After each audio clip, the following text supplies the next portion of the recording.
In a world of remakes and remasters,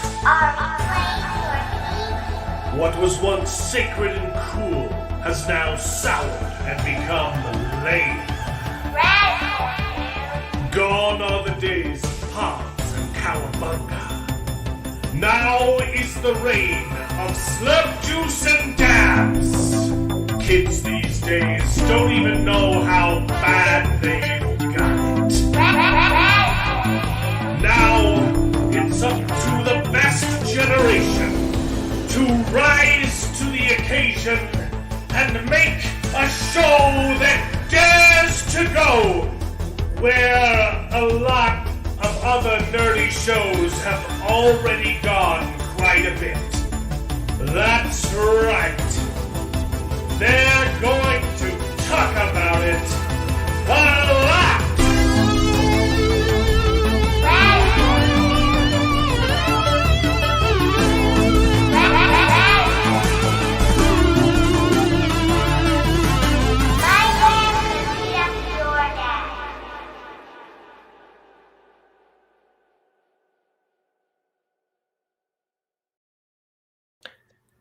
Hey, welcome to the show. It's a new show now because we're not just talking about the Wheel of Time. This is welcome to Best Gen. Is obviously a play on Next Gen. We're not really elitists though. Every generation has their own special things, and I just think that mine were better. So, but my dad can beat up your dad. Yes, our dad could beat himself up. Sure, he could definitely beat up Jared's dad. Whoa! You know, just because he dresses funny doesn't mean. How's everybody doing? Man, I gotta say, I mean, I'm doing well, but that intro was great, and I'm excited for this. This is a good intro, right? Yeah. I saw the knocks in there, and I was like, "Yes, this is gonna be good." I put like way too much effort into the intros than I really should. But hey, it's fun. Pays off. It pays off. It's good. Yeah, good intro. Worth it. I was just really digging the 80s vibe, and we're not even 80s kids, really. We're 90s kids. David, you don't count. You were born in 89? 88. Thank you very much. I am very much an 80s kid by so you definition. Were 2 years old in the 80s. Yeah. You were raised in the 90s. That means you're a 90s kid. So that's the hook of this episode. 90s kids talking about Star Wars and Spider-Man and all the stuff that's been ruined by the newer generation, right? Yeah. We're really targeting ourselves. I don't have any fancy intros.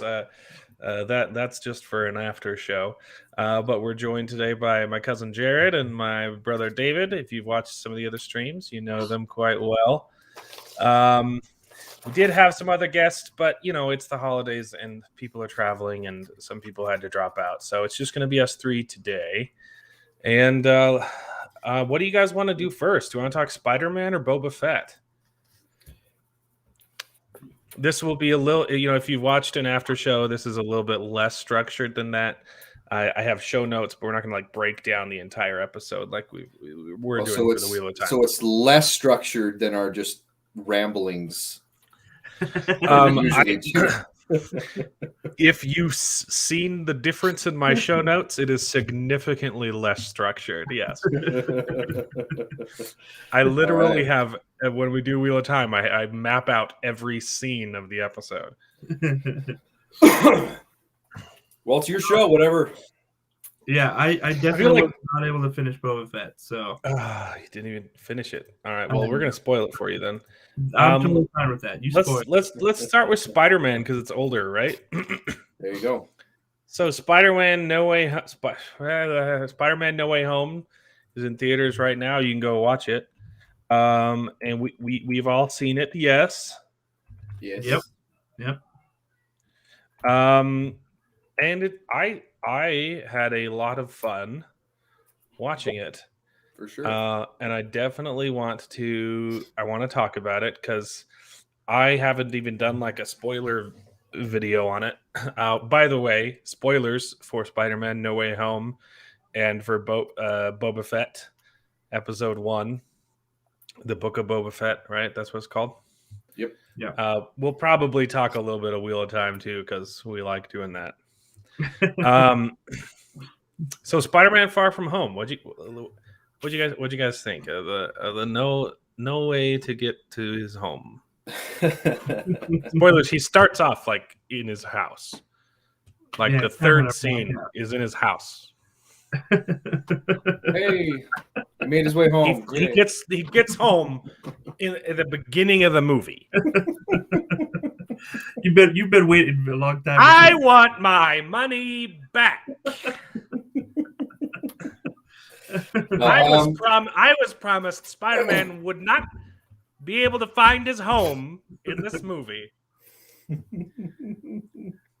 in very the third true. scene, he goes immediately home from J. Jonah Jameson saying Spider-Man is Peter Parker. He goes home. Yeah. But that's like the only time. The only time he's ever in his house. After that, he goes to Happy's home. Yeah. Then he goes back to. Then he goes to Happy. Yeah. No, but all kidding aside, I was pleasantly surprised by this movie. I wasn't going in there expecting to hate it, and I wasn't going in there expecting to love it. I was initially worried when the first trailers came out that they were trying to cram too many villains in there. And that they were making the same mistake as Spider-Man 3, yeah. Exactly. Spider-Man 3 and Amazing Spider-Man 2 in some aspects too, is they were setting up multiple villains in that universe too. I think that's when you have that many villains, you don't have as much screen time dedicated to those characters to develop their villainous plots or whatever, their backstories and their motivations and everything, and it just is a mess. Spider-Man 3, the original Spider-Man 3 Sam Raimi trilogy, suffers from that. It especially suffers from that. Venom is one of my favorite Spider-Man villains, and they just did him dirty. Sandman was really well done, but then they had to throw in Venom in there, and it was just messy. And then they had the Green Goblin. Hobgoblin. It was, but it was messy. So I was worried on this one that they were going to have too many villains. But then I realized that in doing the multiverse thing and bringing these same characters, the same versions of these characters over from these other films, you didn't need as much backstory with these villains because you rely on the previous movies to establish that. So that kind of eased my apprehension a little bit. And it's not a perfect movie. It still has flaws, but I really enjoyed it. I thought they did very well. It was very heartfelt, very emotional. And I think they didn't do everything perfectly, but a couple things they just did fantastic. It really brought it home. You felt the feels, and I thought it was a really good send-off for and conclusion for all three Spider-Men that we've come to know. I've talked on long enough. Jared, what were your thoughts? I agree with a lot of those comments. I think that honestly, it was one of my favorites, to be honest. I just love this Spider-Man. So I was really excited when I saw the trailer. Trailers are always hard to kind of judge how the movie's going to be because they intentionally twist how you look at it, right? So the trailer always, they show one thing and then they have dialogue and it's like supposed to make you think, hey, this is what we're doing, but then it's always totally different. Well, I mean, that's a good trailer. Sometimes you do have those trailers that ruin everything for you in the movie. But that was certainly not the case with these trailers. So I really enjoyed, they definitely raised some concerns, right? The trailer gives you the setup for the entire movie, but it doesn't spoil what happens afterwards, yeah. Exactly, right? So it's like, hey, like there's going to be some multiverse manipulation going on, right? And so that was kind of like the setup, but it didn't really go past that. So I liked it because I was excited and I love this Spider-Man. I honestly think that Tom Holland's done the best job at Spider-Man out of all of them for sure. But I really liked yeah, so generally it was really good. I think the characters made sense why they made a lot of the choices. Some choices it's hard to say because okay, so I wasn't wanting to get into this yet, and we'll talk probably more about it because I think this is a topic my family would like me to bring up. But initially, some of the choices that are made, I think come down. I didn't see any problem with them, but my sister did, and so it's just interesting to see how different point of views can see how different decisions make sense or don't make sense, and how they can story the plot line or not. And so I didn't see any real big issues with the story or the plot line, and I felt like they did pretty good at making the choices that character may make, and Right. so I think it went pretty well, and it had just enough action. There was plenty of comedy. It was a good all around movie for sure, in my opinion. But your sister did have problems with it, you said? There were a couple scenes that she did not enjoy, and it just it came down to some of the choices that Spider-Man made, and I was like, but seriously, those aren't. And we can talk about those maybe a little later, but right. Yeah, so she didn't really enjoy all of the movie, and right. Those scenes kind of spoiled it for her. But okay, yeah, I agree with a lot of what you guys are saying. I mean, it's no surprise. I've made videos on this. mm-hmm. I went into this movie fully expecting it to be awful, because I do not like the way that it's set up, and that still holds true. Even after seeing the movie, I think the setup to this movie is really stupid. And they gave that away in the trailer, and it just really grinds me.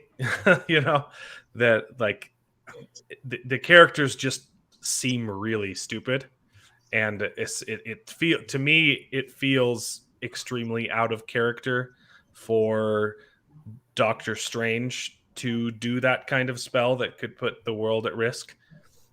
When, you know, in his standalone movie, he's willing to literally sacrifice himself, not just once, but to an endless eternity of torture at the hands of Dormammu just to save the world.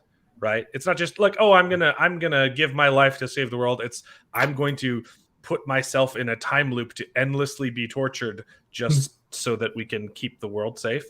Okay, we've got my other friend. We're talking Spider-Man right now. So I like what I was saying is, like in Doctor Strange's solo movie, he was super selfless, and not willing to, you know, like let the world suffer. And so it felt super out of character that he would just cast a spell to, you know, make a kid feel better, and put the world at risk. That being said, after seeing the movie, I think that the movie handles it a little bit better than the way it was set up in the trailer. Yeah. I still don't like it. Yeah. Because they don't even talk beforehand. They don't even have a conversation. Okay, this is the spell that I could do. These are the effects. Your entire life will be changed because of it. Are you willing to do that? No, they don't have that conversation. He shows up and says, "Hey, I'm feeling the big sad. Can you cast a spell?" And he says, "Okay." And he starts doing it. And then he says, wait, but what about this? Oh, wait, but what about this? Oh, but also, wait, what about this? And then it messes the spell up. It's pretty dumb.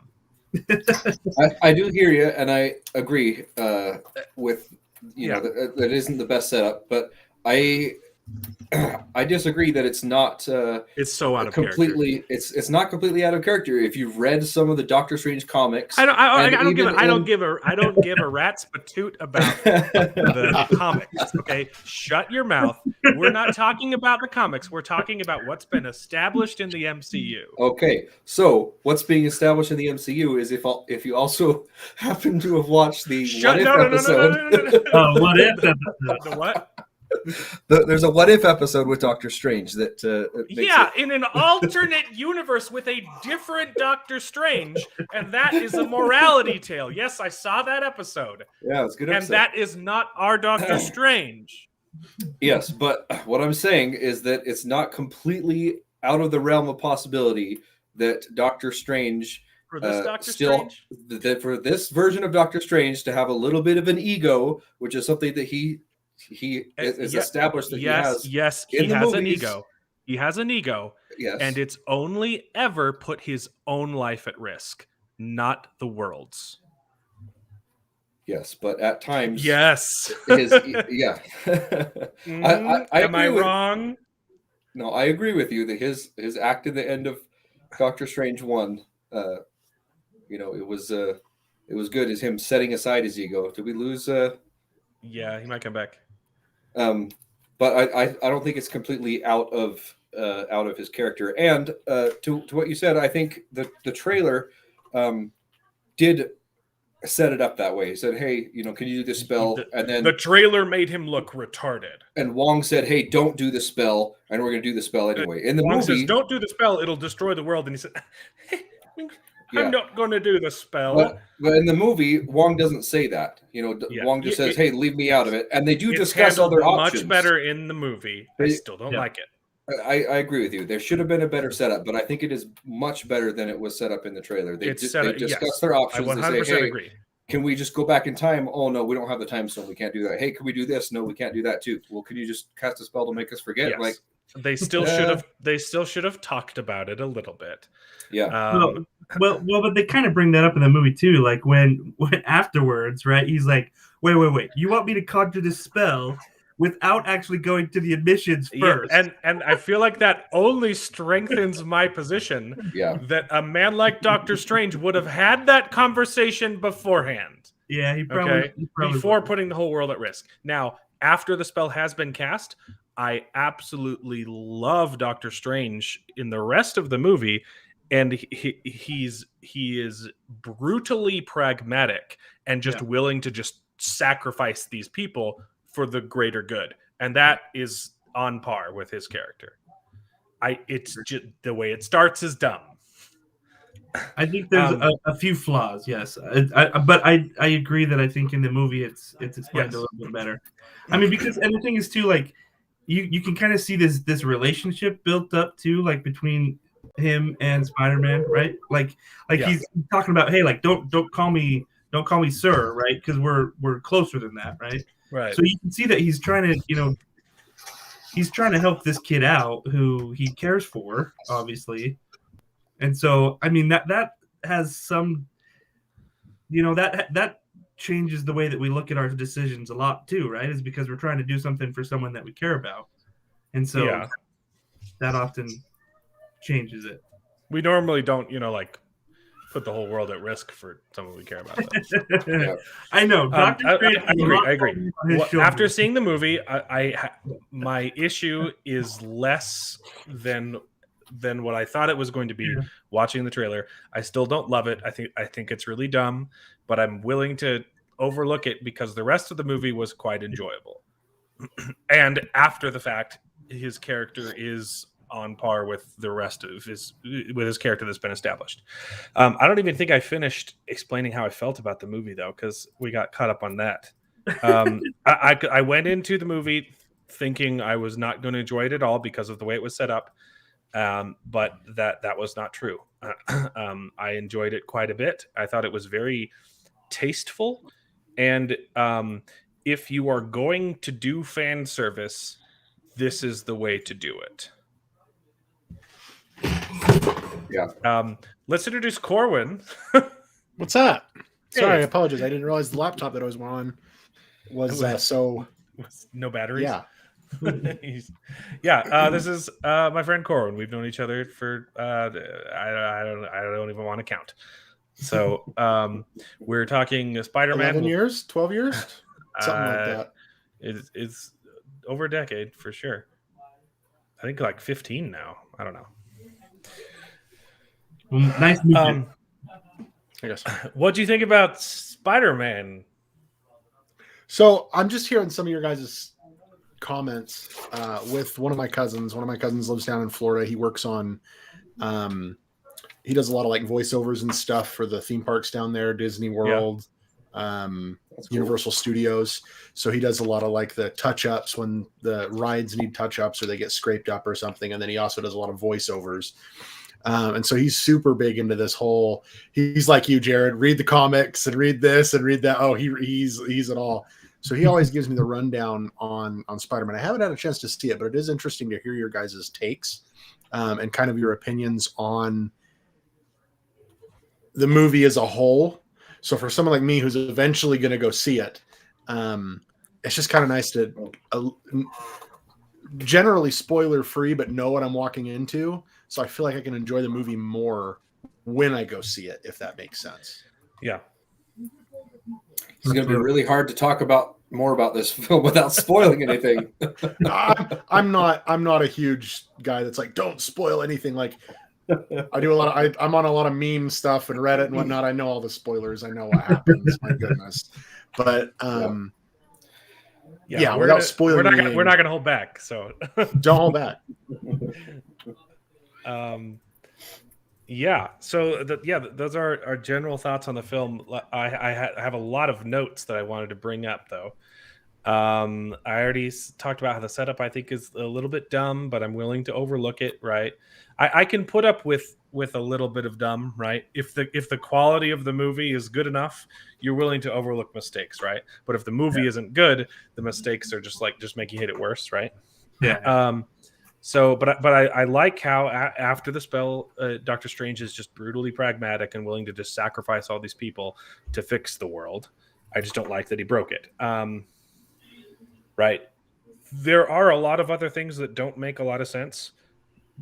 But like I said, I'm willing to push them aside because, if it was a hell of a ride. Like it was a really good time. Right. The fan service, because this movie is pretty much all nostalgia, right? Yeah.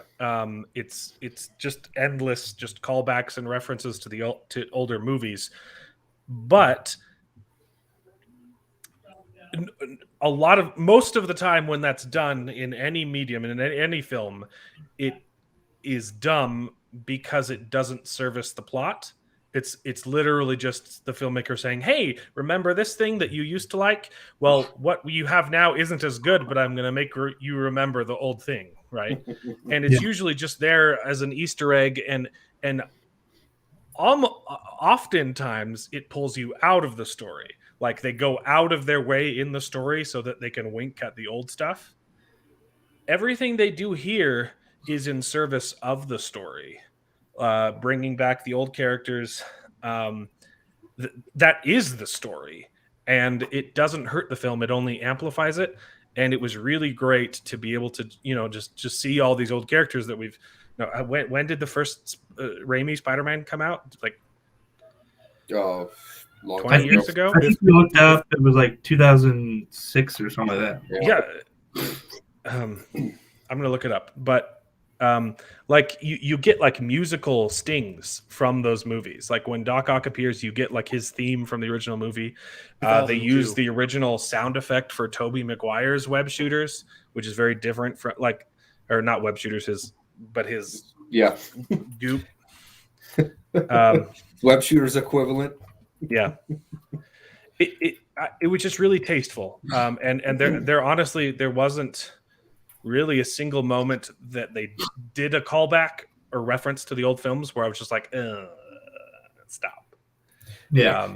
I agree. I think some of the times they maybe went along- 2002. It's literally been 20 2002? years. It's been Wow. 20 years. Wow. Yeah. Okay, go on. Man, it's almost like someone said that before you said that, but that's okay.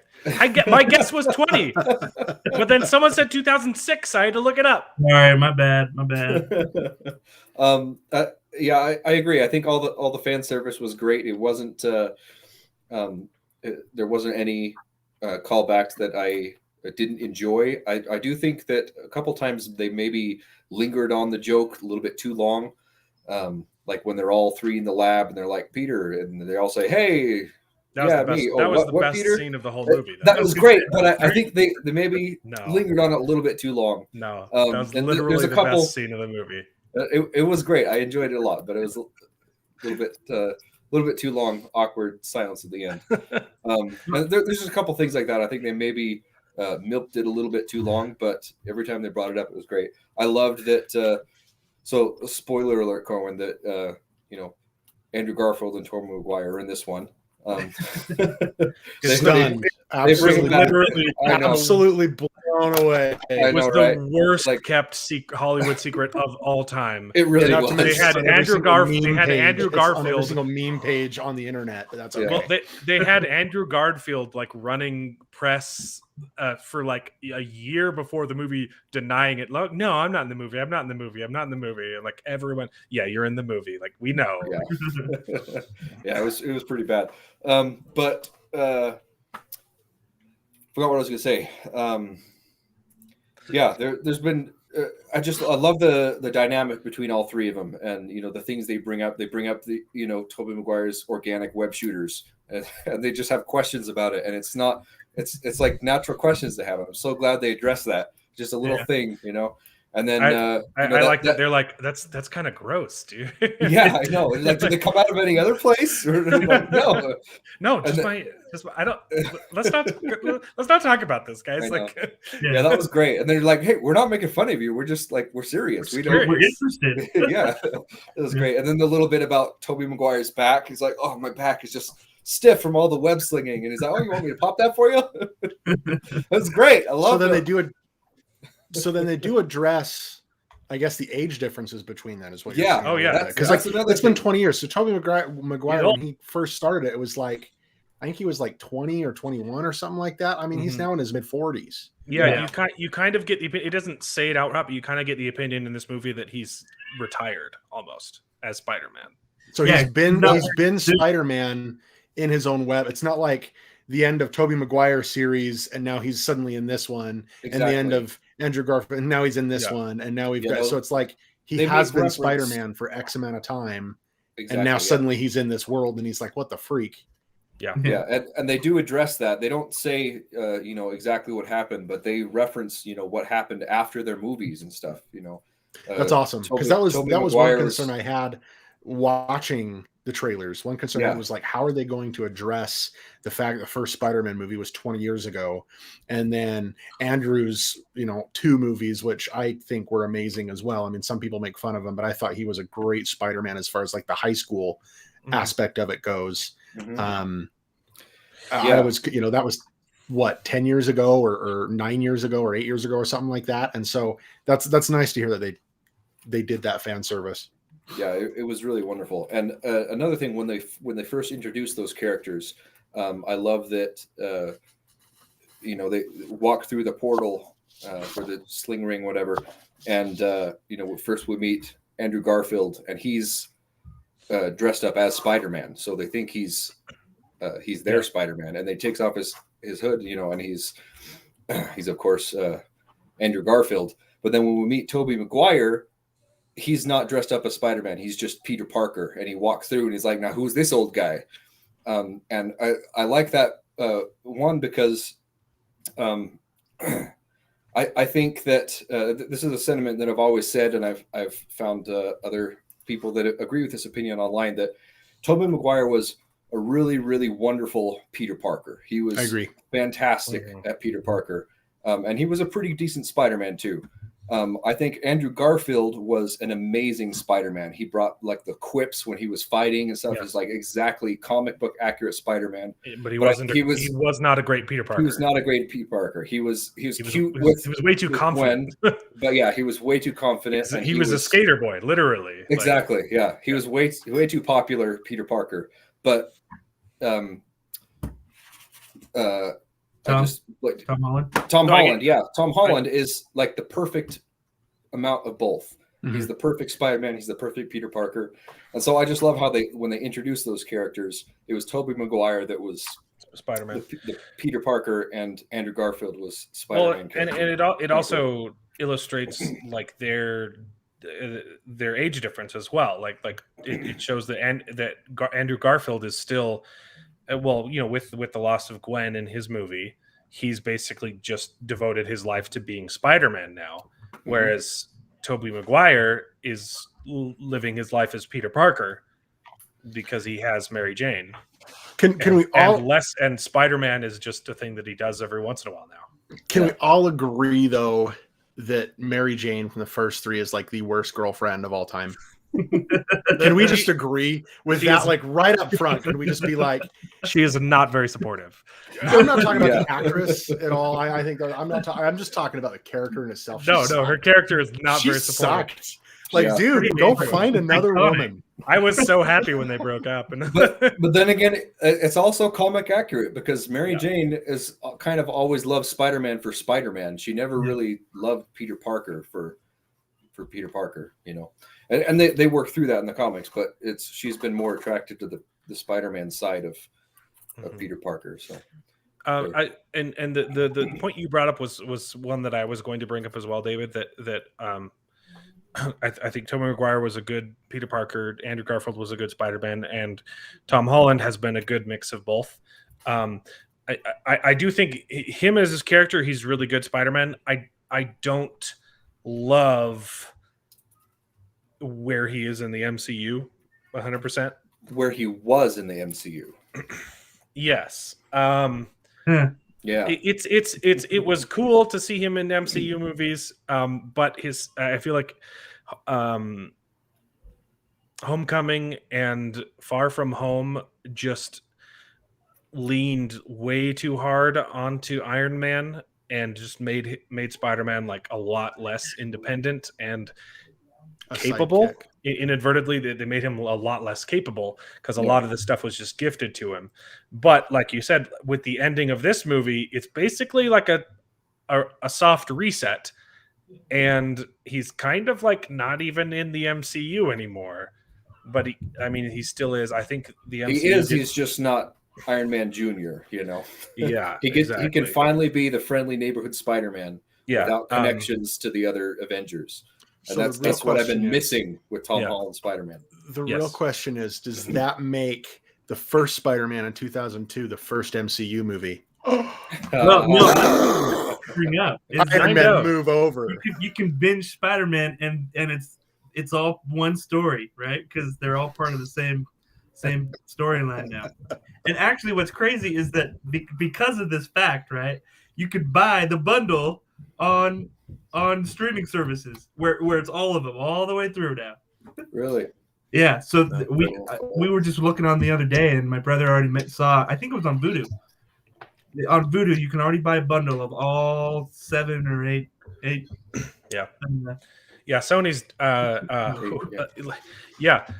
This movie is making money too, by the way. But if first you want to look at the at pandemic to break $1 billion is my understanding. So this movie is acting like movies were before the pandemic. Like the pandemic had zero effect on this film. In fact, I think it still did, and it would have made even more money. But it's acting like a regular film. It is the second highest grossing movie on its opening weekend, just behind Avengers Endgame. That's incredible.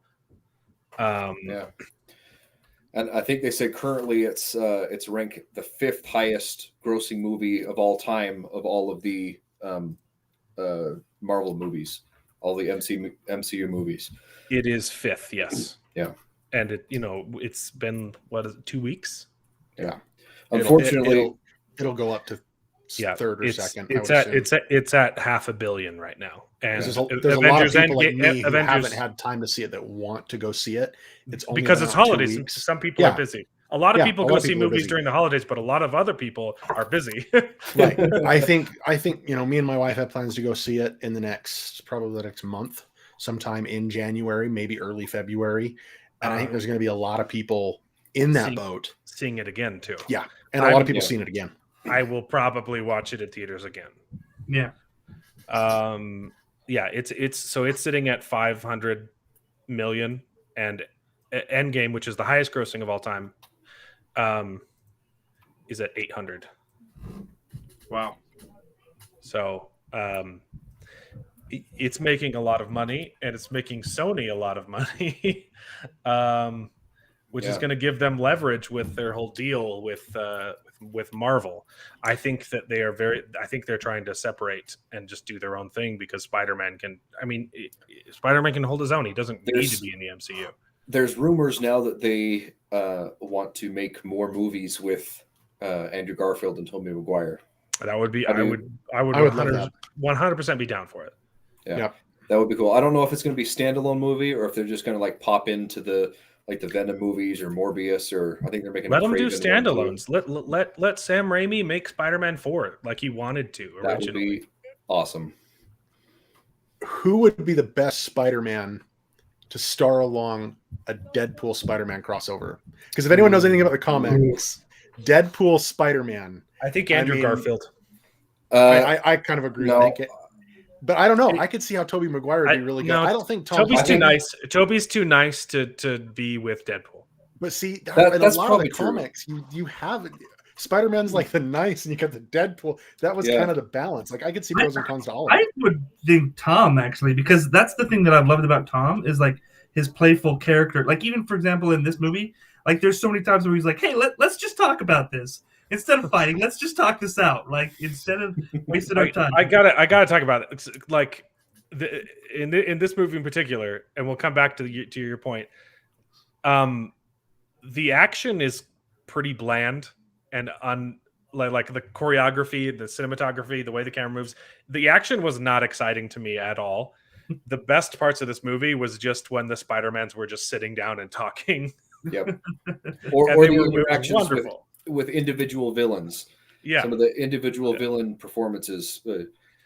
Green Goblin, for sure. Willem Dafoe was fantastic. He did all his own stunts, by the way. Willem Dafoe refused to do the movie unless he could do all his own stunts. And the dude's like 60 some odd years old. And he was like, nope, I want to do all my own stunts. The Green Goblin's mine. I own him. He is me. And if I can't do the stunts, you don't have me. So they actually had to redesign some of the fight scenes. I was actually watching something where he was talking. He was like, I did everything they wanted me to, but there was a few times they had to redesign some stuff because I did not want to fill an actor to come in, or what do they call them? Stunt double. Stunt double. Thank you. Yeah. He had to do everything by himself, and he loved it. But yeah. So that's awesome. Yeah, awesome. Let's talk about all the villains. Willem Dafoe was definitely the standout. Green Goblin and Doc Ock were definitely like the highlights of this film. Definitely. That's because they were. I'm sure that's because they were both. To be honest, they were the two villains in the movies that were probably the best villains. The other villains, I can't like. Andrew Garfield's. They're terrible. Was the lizard dude. And then it was electrical Electro. guy, but they don't stand out to me. Yeah. Whereas the Green Goblin and Doc Ock did. Yes, in this movie they're given the most lines, they're given the most to do, and they really, really shine. Willem Dafoe's Green Goblin is just great, and I've said this guy's Alfred Molina was fantastic as Doc Ock. Yeah, I love too that they didn't completely scrap everything that happened in the original films. Alfred Molina, Dr. Octopus comes and he's fighting Spider-Man because he was ripped from his universe right when he was at the moment he dies. At the moment, yes. Well, no, before that, but he was still turning on his machine or whatever. It wasn't right before he dies. So it was before he was redeemed, but they didn't throw all that out the window because he once they So the Spider-Man decide that they're going to try and help the villains, right? Because if they send them back to their universes, then they're just going to go back to wherever they were and end up dying. Yeah. So, but I love that, when he tries to help them, Dr. Octopus, turns and assists them as well. So I thought that was great. And I thought that, Green Goblin's character progression was really great. He was kind of the mastermind that, threw a whole wrench in the works and ended up making things go sideways for him. And I love his. I kept wanting him to just be the nice, because he was portrayed a little bit differently in this film. He was portrayed as kind of schizophrenic or multiple personality disorder. That's how he was portrayed in the original films too. He had like moments. He had more moments of lucidity in this film than I think he did in the original. Yeah, but like once he takes the serum, he basically is like out of control the whole time. And in this movie, he's kind of coming in and out of it. There are times where Osborn comes back, and there are times when the Green Goblin takes over. And so the times when you get Osborn on screen, I was just like, I just want this to keep going. Keep being nice, Green Goblin. I'm totally down. And I loved his costume in here. They brought it back to more comic book accurate thing. They throw it out in the first scene. No, it was great. He punches his mask, and then for the rest of the movie, I hated his costume. It was so dumb. It was wonderful. Just in rags, and it just didn't look good. It looked comic book accurate. It was wonderful. It looked out of place. They bring back his original costume, and then he literally takes it and smashes it. And I was like, no.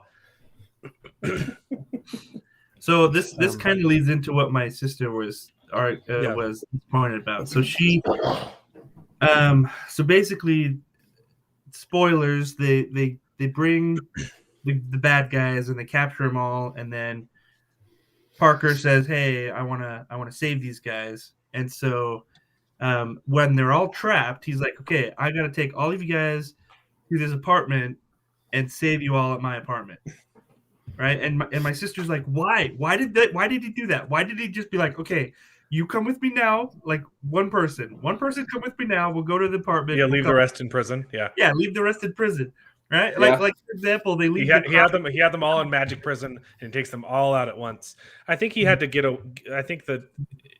them away from Doctor Strange, but yeah, one at a time would have been smarter. Yeah, well, but and that's where I'm like the perspective is important, right? Because I think, for example, in his perspective, it could have just been that he didn't really see them as villains, right? Like he didn't really see them as bad guys. They were just people that had come from one alternative reality to another, right? So he was just trying to get them back to the alternative reality, right? Whereas Christina and the viewer, as you're watching the movie, you see them as villains, you know them as villains. Right. And to be honest, that's kind of what I've really liked about this movie was that I kind of saw some of these undertones of like, okay, what is a villain? Like what do our perspectives do, or how we see people changes the way that we understand someone's story. Right.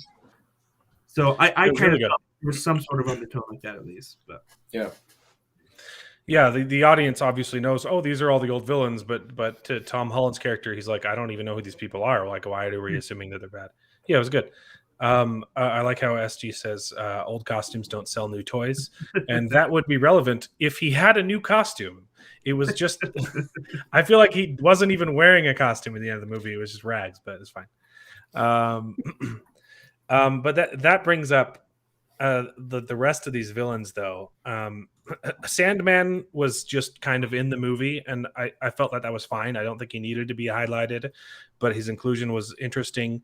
You get Killer Croc, who's just there, kind of, and then you get Electro, who I really did not like in this movie. I agree. I think he's the weakest part of this movie, and it's not because I think he gave a good performance. But the problem is it was not the same character. I don't know. The character was weak as it was, though. Even He from was already a weak character. Yeah, he was already a weak Amazing villain. Like I Spider-Man said, I 2. can't even remember. It's Jamie Foxx that plays him, right? Yeah. Am I wrong on that? I Jamie don't- Foxx. He does a good job in the majority of the movies he does. Does he He though? was just a weak character. And I think it suffers from, without getting into too much, I think it suffers from like the Star Wars Rose concept. Like the actress did a great job. She was just given a terrible character. And that's kind of my point, though, because in this version of the character, he's not playing the same loser that he played in Amazing Spider-Man 2. He's got the goatee. He's a completely separate guy. He's playing Jamie Foxx. Straight. He doesn't have his teeth are straight. He doesn't have the comb over. He's playing Jamie Foxx. He's playing Electro. And I don't think that Jamie Foxx is a great actor, just in general. I think he's okay. I think he's fine, and I think this interpretation of Electro would have been fine had it not been for the other series setting him up as a completely different character. Well, but the stuff that he does in this movie is also just stupid. Okay, let's get it. When you're introduced to his character, what's the first thing he says? He gets zapped into this universe, and he says, there's a shot of him looking at the power lines. Right after he sucks the electricity from them, and he says, "What is this power that I feel? The power in this world feels so much stronger than the power in my world, and I like it, and I want to have more of it." There are power lines in his universe. There's literally scenes of him doing the exact same thing, sucking on power from power lines in his movie. Well, he repeats the line later on when he finds Tony Stark's arc reactor, and it makes sense there when he says, "Oh, this power is something I've never felt before, and I want it." And it would have been fine if that was the only time he said it, but he says it at the beginning, where it doesn't make any sense. Yeah, and then the whole thing is that I just want this new power. I just want this new power, and it was very one note and very boring. But it because later in the movie, well, actually, it wasn't in the movies, but it was in the after credits. So it's Venom's after credit, right? And he's talking about him. He's like, wait, so like, there's tons of supers in this world, right? Like, so I think that just the fact that there's a ton of superheroes, that makes the electricity stronger. No, but because of Tony Stark and his inventions and everything, like the aliens invading, like there's a lot of stuff that's happened in this universe, and I mean the Tesseract has been there. Like there's a lot of stuff. So right? It would have made sense if when he said it the second time in regards to the arc reactor, but it just felt so weird. Yeah, no, I agree. But what I'm saying is that I felt confused the first time he said it too. But then after watching that credit, I was like, okay, I guess like it could be, the power could be different because of, maybe how it's been. I'm trying to mansplain it, I don't. You're trying to posthumously explain away the plot hole in the movie. If the movie could have just not had that line in there, and there wouldn't have been a problem to explain. Yeah, I think that just taking it out would have been a good solution. Yeah. At least until later, because later definitely made more sense. Yeah, because here's the thing too: if they said it at the first, you think he would be more power hungry throughout the whole movie, right? Mm-hmm. But like it seems like he's more like, oh yeah, okay, fine, I'll go back to my universe or whatever. He's like, so it definitely didn't make as much sense. And I hated that his like cure was like a countdown timer. And you're like, well, obviously he's going to take it off right. I'm like, yeah. Yeah, I do think they cured all these villains a little bit too fast and a little bit too easy, especially at the end scene. Yeah, that's obviously Yeah, but if Spider-Man's smart, I guess like that obviously wasn't the point of the film, and so like I 100% agree. It's silly that they cured everyone overnight. But I'm willing to overlook it, right? It got even more ridiculous. It made sense when they had the synthesizer, but then that gets broken, and then they go to like a high school chemistry lab, and they fix everyone else. But I guess they already had the pieces; they were just repairing them. And like it can be explained, and it doesn't bother me too much. But yeah, it's silly. That's one of those things that like I can, because the rest of the movie was good. I don't care as much.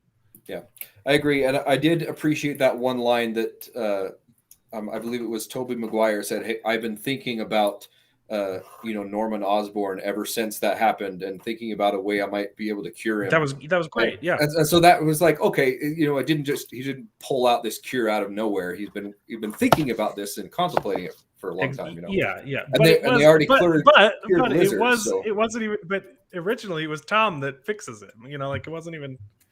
Yeah, it wasn't even Toby, but I get it. I really liked on that line. I liked the line that Andrew had, where he says, "After Gwen's death, I stopped pulling my punches and just ended up killing people." I got really bitter. Yeah, that was great. I really liked that the mentorship between these other two Spider-Men and Tom giving Holland, him pointers and so giving him pointers, and especially they finally brought up, with great power comes great responsibility, and I thought they changed it a little bit too, though. They had to change it. Yeah, with great power also comes great responsibility, or something like that. Like just say the line. You don't need to put in extra words. Just say the line. We like the line. Just say it. But I thought that the dialogue between the three of them and how that line was given to them, and the people that they've lost in their life, being Uncle Ben and Gwen, I thought that scene was beautiful. How do you feel about? I mean, when that line is delivered with Aunt May, how do you feel about that? I loved it. It was great. It's kind of obvious. As soon as she's standing there, I was like, she's gonna die. Well, yeah. I mean, that was. Well, I liked how they mirrored the scene with the glider. Yeah, from the first scene. I got that too. Man, we really are going full spoilers. Sorry, dude. I'm not one of those guys like, oh gosh, spoilers. I'm more just like, yeah, cool. Yeah. But I will say though that unfortunately though, what this means is, because for example, when I was watching this, knowing that Andrew Garfield and Tobey Maguire were going to be in the show kind of ruined that surprise, right? Because like, I think they did it in a way where if I hadn't known that, I would have been like, oh, these guys are in the movie. I know, it would have been been so awesome. They tried too hard. Me, without even seeing the movie, I knew that at least Andrew Garfield would be in it. I mean, the Tobey Maguire thing was a nice throwback. The only reason I didn't think he'd be in it is because, like I said, I think he's like 44 or 45 right now. He's old now, yeah. Yeah, he's older. But in all honesty, like, truly, I knew they would be in it, especially because every other time when I looked on my news feed, it was Andrew Garfield saying, "No, I'm not in the movie. No, I'm not in the movie." You guys tried too dang hard. Just let people speculate. It's also a double-edged sword, because knowing that they were going to be in it also probably drew in a lot of people to see the movie. It would have been, obviously, in a perfect world, it would have been amazing to have not known that going in, and to just be like just completely blindsided by like, what, but of course, that by the time in the opening scene when you get Doc Ock, you realize what's happening. It's not going to be as big of a surprise when you get the two Spider-Mans as well. Yeah, but I think too, since we had the animated Spider-Man Into the Spider-Verse movie, you can't do a Spider-Verse or a multiverse story with Spider-Man and not bring in multiple Spider-Man. So it was kind of like, even if they didn't have him in the trailer, you can't make a movie without them. So well, and that movie also kind of did the legwork into like getting regular non-comic book people accustomed to the idea of the ridiculousness that comics books do on the regular, like comic books are insane. They're for crazy people. And this honestly, it would have been like a hard sell if Spider-Verse hadn't come out, I think. I agree. But since it did came out, there's no way you can make it without other Spider-Man. If that one didn't exist and you had a different, movie and you just had all the villains come over, I could see them not having the other Spider-Man. But there's just no way they could make this movie and not have thousands of people disappointed if they didn't bring in the previous versions of Spider-Man. So, anyways, I thought that was real well done. One thing I did want to mention too is, I loved Willem Dafoe's acting. Until he makes the turn and then Aunt May is killed. I thought his performance in the last half was kind of like, what was his plan? He just let all the other villains They don't beat up show the up. other They don't. Spider-Man. All the villains don't show up at the same time. I know, and then Green Goblin just comes out of the fog and throws some pumpkin bombs or razor thing, or whatever it was. I don't remember. Like, what was his plan? The final showdown was kind of a mess. Yeah, it wasn't the point of the movie, so I didn't care. But I mean, let's talk like the action. Is it just me, or is the action pretty terrible in this movie? The fight scene in the apartment building was pretty good. The fight scene at the end of the movie was just I don't remember a single shot from it. There's not a single moment. It was literally like, I'm going to do a punch on this guy, and then I'm going to cure him, and then you're going to do a punch on that guy, and then you're going to cure him, and like I don't remember a single moment of like choreographed action from the final fight scene. And there were so many moments from Spider-Man 1 that I could tell. The glider when he flips over it and then he's dead and like and then the bridge when he's like, "Choose Spider-Man." There's so much from those films that I can remember. I can even remember some action from the Amazing Spider-Man movies, which had pretty terrible action too, but like I don't remember anything that stood out from the finale. Yeah, I agree. The end fight scene was kind of choreographed a little bit messily, and that might be an issue with just having so many villains. But I did have an issue with, they were having trouble fighting all these villains at once, right? And then they come together and said, "Hey, we need to fight together as a team." And the other Spider-Man is like, "I've never fought as part of a team." And Tom Holland is like, "Oh, I've been a part of the Avengers," which is a funny little thing, right? They're like, "Oh, you're part of a band," whatever. But anyways, so they come to a decision that they're going to fight together and take one villain out at a time, and then they immediately get separated again. Yeah. Like, what are you doing? You just decided. The action's not great. It's not great. Yeah, it was. But it's not even the point of the movie, and so like I liked it still. Well, yeah, me too. And I was gonna say too, like that was kind of the message from the movie is right. Like, hey, we don't need violence, right? Like, we don't fighting is bad, so we're not gonna make it good. Yeah, right. So that's the thing. You see that in a lot of the action, right? It's like, hey, like he chooses to be someone that's not gonna kill them. He's trying to save them. So, well, that's kind of always been Spider-Man. He's never wanted to kill people. He just like Green Goblin kills himself essentially in Spider-Man 1. Doc Ock is his own demise in the second one. He has a redeemable moment. He kind of realizes what's going on and tries to sacrifices himself so the city doesn't blow up, right? Yeah. Yeah. But I agree. I don't remember a lot of the action other than like the bridge fight. There was more on there that they threw some stuff and he slid across the bridge and when Doc Ock first shows up. Yeah, when Doc Ock first shows up. Yeah, that was good. That fight scene was great. That was really good. It was good. The finale was terrible. Yeah, I agree. And the fight scene in the apartment, in Happy's apartment, was really pretty good. It was pretty good. Too many cuts, but it was good. Yeah. But yeah, the end fight scene was a little bit too quick and messy. It was just there. But yeah, and ended too fast with all the curing. But we've already covered that. Yeah. I only have two more notes. I have, and I think this leads into like the future of Spider-Man from here, and so I think it's a good time. Unless, do you guys have anything else to bring up before I kind of shift gears a little bit? Well, I loved the moment that everybody was talking about and speculating from the trailer alone when they Andrew Garfield ends up catching MJ, and it's kind of a redemption moment for not catching Gwen. That was beautifully done, and they paused for the exact right amount of time with he got a little bit teary. He's like, "Are you okay?" Like, "Yeah, I'm okay."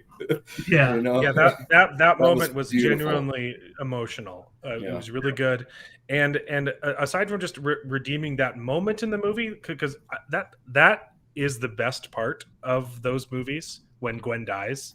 Yeah, like the movies aren't perfect.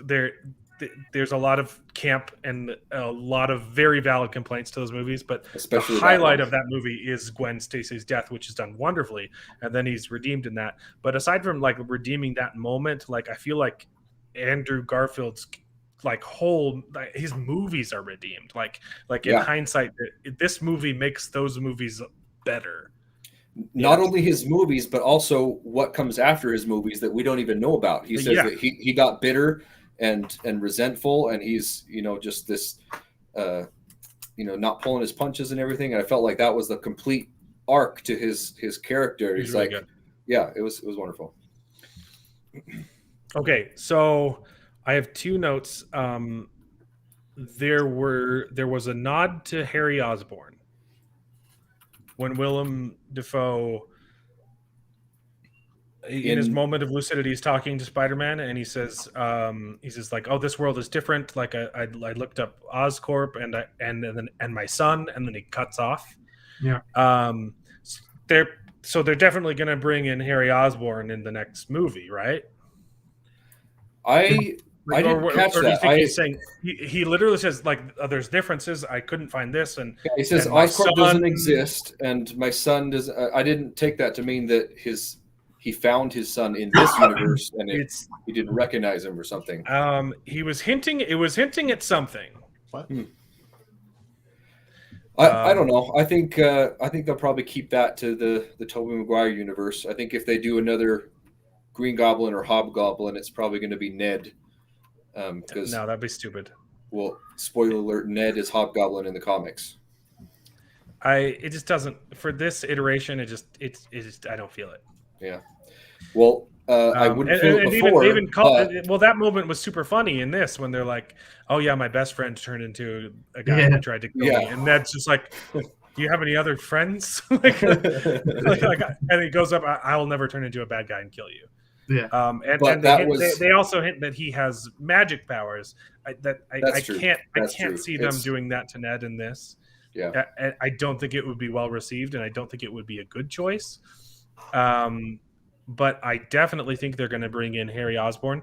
I would love it if they make Willem Dafoe, Norman Osborn in this universe. Yeah, but he doesn't. I would be Oscorp. totally okay if they bring him back. He just hasn't started Oscorp, so I don't know. Yeah, but I kind of feel if they did a Green Goblin in the MCU with Tom Holland, I don't know how they would pull that off because he's already faced off against him. Done, it's going to be. I mean, Tom Holland came out and said he was going to be done with Spider-Man. He's actually taking a huge break from acting and he's going to focus on family and having kids. I think he made those comments before this movie came out, and I think that was kind of him shoving off this thing. I think it was a misdirect. You can't not follow up this movie. Yeah, Sony made too much money. But at the same time, it's the clean cut from the character. Is my understanding. Like, you have the follow-up, you have all that stuff, and you have Venom coming in, and I know all that. But, like, you have that clean cut. Like, you have that opportunity to get another Spider-Man in there. The way it ends, yeah, not really. It's set up as like a reboot, like reset, so that he can focus on just being Spider-Man. Yeah. He's still in the MCU. He's still in this universe. He doesn't have ties to Tony Stark and the Avengers, so he doesn't have a fancy suit anymore. He's just basically the friendly neighborhood Spider-Man. He can go off and do his own thing, and and that's what I'm saying. Like, if that's the case, because that's what I've heard, that gives. I'm just saying that it would be an opportunity to give another actor a chance with the new movie. Because you have that whole new direction. Tom Holland's always been a part of the MCU, always been a part of the Avengers, always been a part of Tony Stark, and now it's a clean cut. He can be his own Spider-Man. He can be his own superhero without the Avengers. That is a perfect segue into bringing a new Spider-Man. If they do that concept behind it. If they do that in the MCU, I think it'll be Miles Morales picking up the reins. Yes, right. Yes, 100%, 100%. I mean, they hinted at that in this movie. They did, Jimmy Fox saying, "I thought you'd be a black guy." Yeah.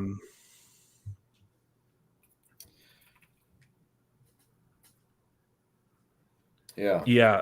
I don't think that Tom Holland is done with Spider-Man though, and I definitely think Sony's going to try and just do a Spider-Man universe completely separate from the MCU. And we didn't talk about Matt Murdock.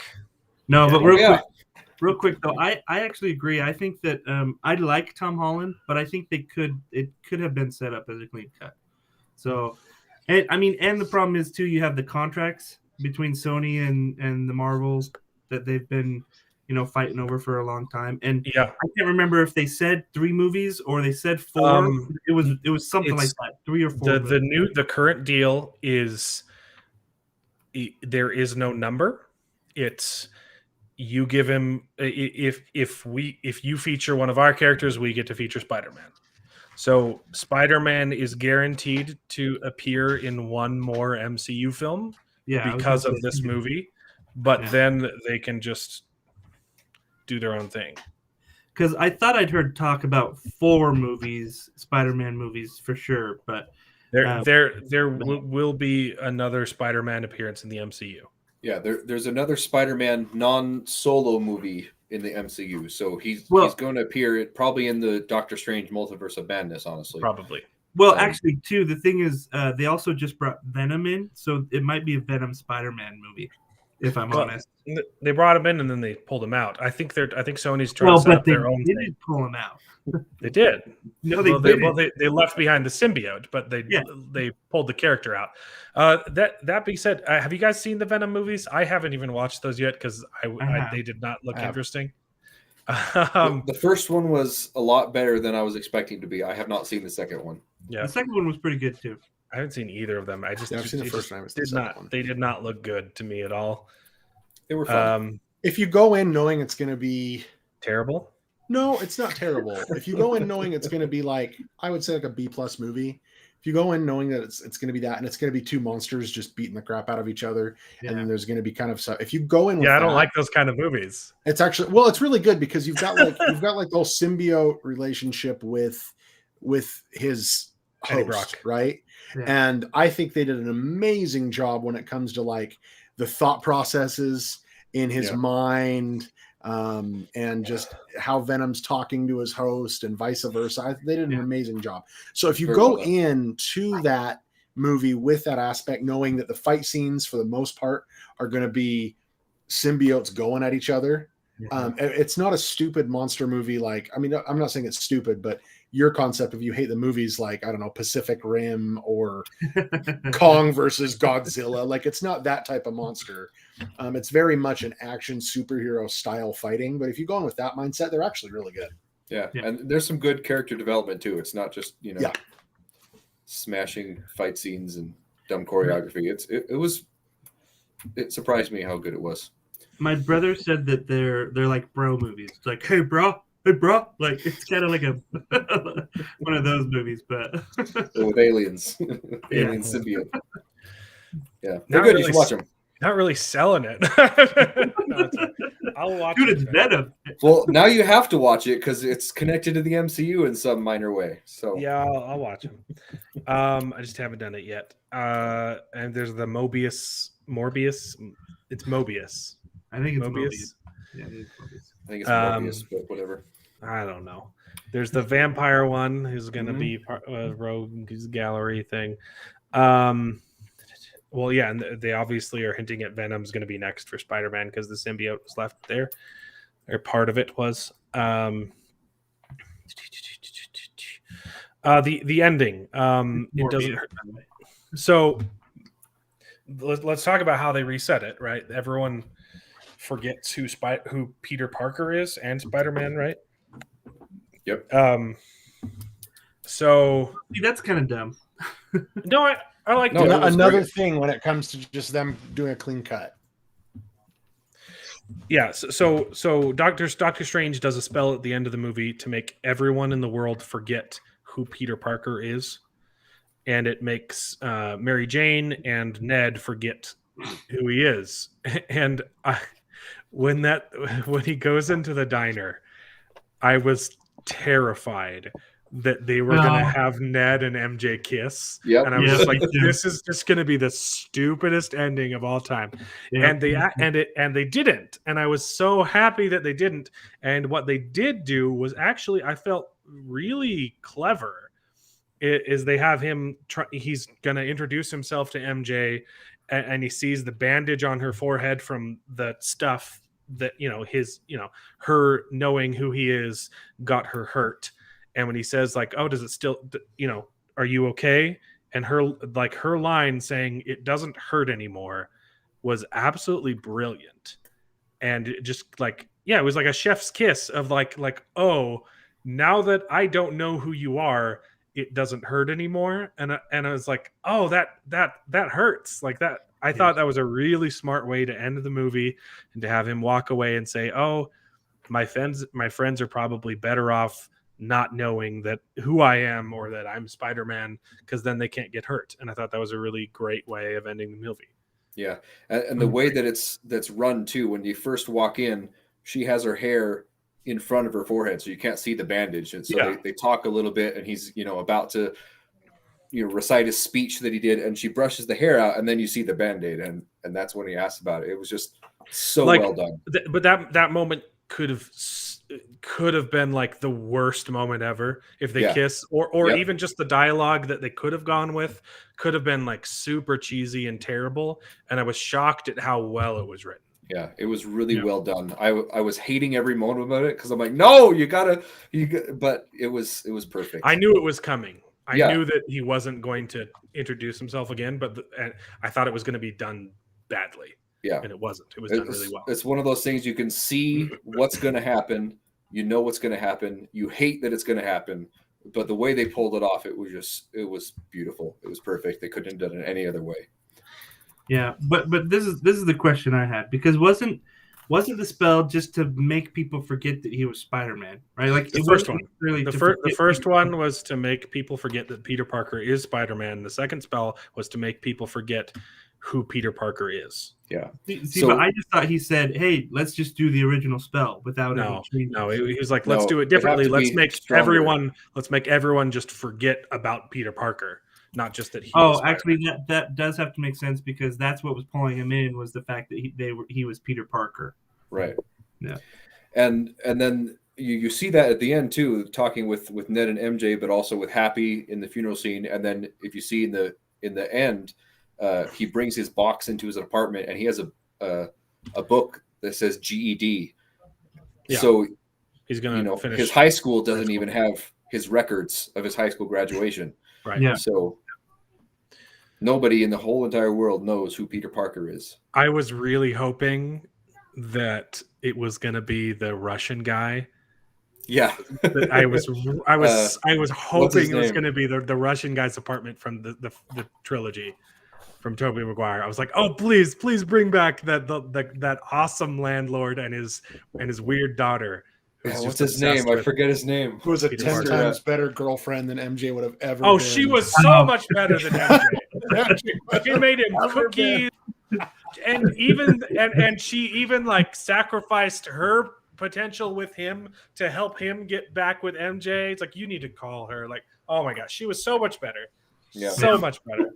That would have been the cherry on top if he walks into that apartment and then the Russian landlord comes out in his wife beater. And I'm like, yeah, and he says, and there's nothing a little just get some meat on that girl's bones, and she's gonna be awesome.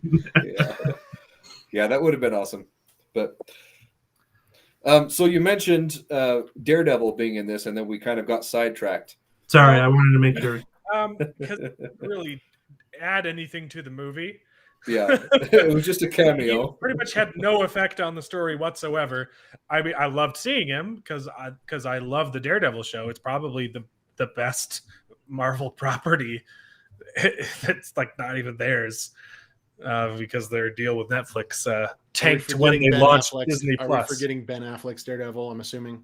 We're talking about the TV show. We're talking about the TV show. Oh, the TV show.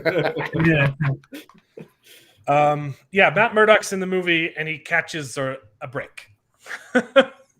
Yeah, but it's so anticlimactic. I was like, "Oh, Daredevil's in it," and then like, there's nothing. You're like, okay. Yeah, I'm glad he's in the MCU, and if you've been watching the Hawkeye show, they bring back Kingpin, and that's another story. They completely ruined Kingpin in the Hawkeye TV show, but yeah, they're setting up the Netflix people to jump in on the MCU, and I'm looking forward. That's a mixed bag. Some of those shows were good, and some of them were not, but. Well, they chose the best ones. The Daredevil the Yeah, cream of the for crop. First season of Jessica Jones was pretty good too, but Yeah. and Second the season first is the terrible. first half of the first season of Luke Cage was decent.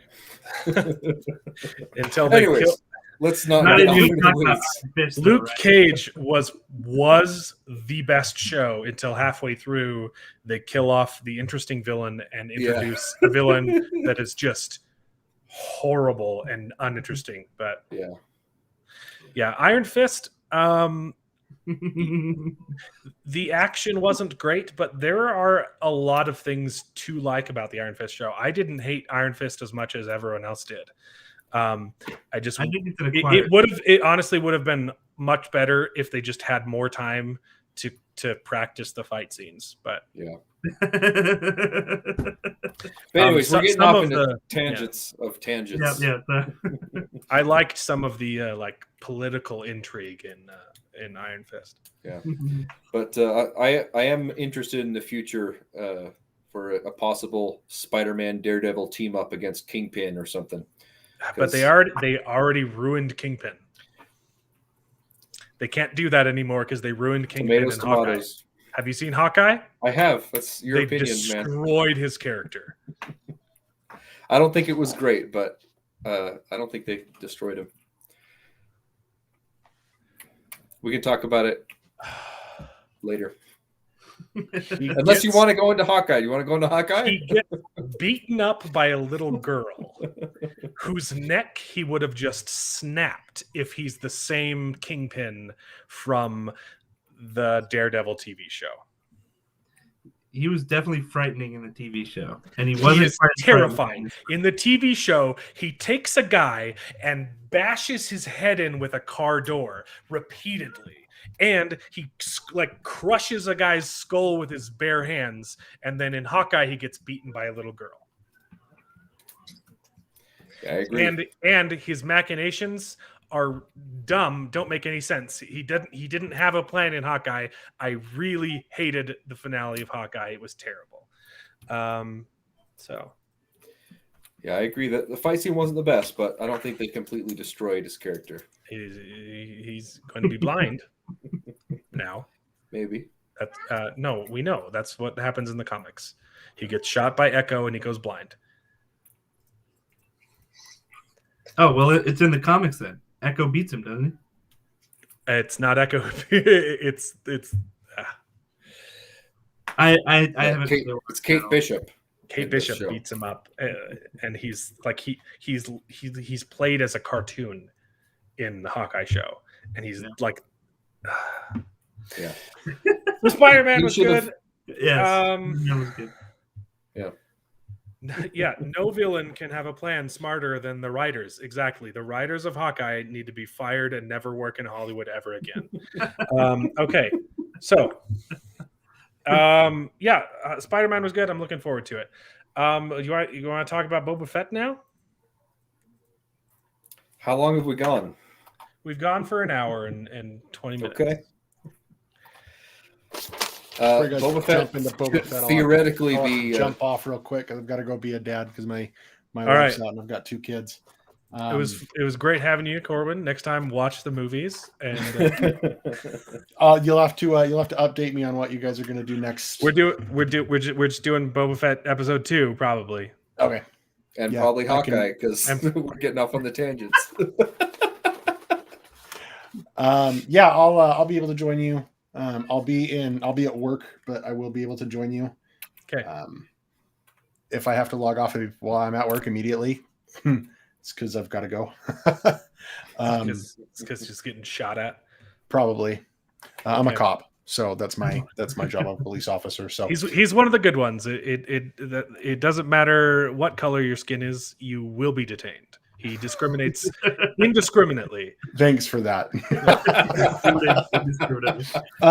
But yeah, I'll look at that, and then I hopefully, as long as it's a chill night, I'll be able to join you guys, and it'll be fun. All right. Yeah, ex-military. Yep, he gets it. Yeah, there's nothing. You're just chilling, and the next thing you know, it's like, man, I gotta go. So anyway, it'll be a good time. I'll catch up, so we'll at least be able to do that next week. All right. Okay. Peace out. Bye. Nice meeting you. Yeah, so Boba Fett. Well, Boba Fett. Book of Boba I haven't Fett. really watched it, so All right, bye, Jared. let's hear the spoiler. Yeah, right. I was like, I can There's, get out there's here. honestly, there's nothing to spoil. There Yeah. are no revelations that have. There's you Not a can't lot spoil happens. Boba Fett because nothing happens. Okay, I've I'm heard that just from gonna- a lot of people, though. A lot of people have not been very happy. From what I okay. saw, I thought it was interesting that from the beginning, they at least are trying to explain the sort of gap between the movies and now what they're telling you here. But that's all I've seen so far. I'm going to sit back and let you rant for a little bit. Go ahead. Give me. Are you ready? I literally clipped part of the show because it's so stupid. Okay, let's context this. Okay, this is a Mandalorian spinoff, right? How I feel about the Mandalorian, it's okay. I think that the Mandalorian show is like a B. Out of every season, there are 2 episodes that are absolutely fantastic. The majority, like the other, is it like 8 episodes per season, right? Yeah, I think there's not Okay. much. There's 2 episodes that are fantastic, 5 episodes that are just there, and 2 or 3 episodes that are horrible. Usually comes down to the quality of the acting, and the script writing is just nonsensical. But I enjoyed The Mandalorian. Okay, I mean the finale of both seasons is really great. In season 2 with the Brooklyn guy, comedian. Shoot, what's his name? Bill Burr. Bill Burr.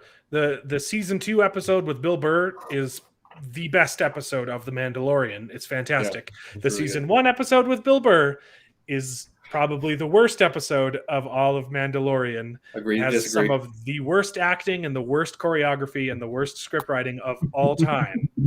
It's literally, hey, I'm gonna. It's a slasher film where like one guy's walking down the corner and you don't know where he is, and then he teleports behind him and kills him, and then the next guy's walking down alone. They split up for some reason, and you don't know where he is, and then he teleports behind him and he kills him. It's stupid. It's stupid. It's stupid. And the Twi'lek, what are they called?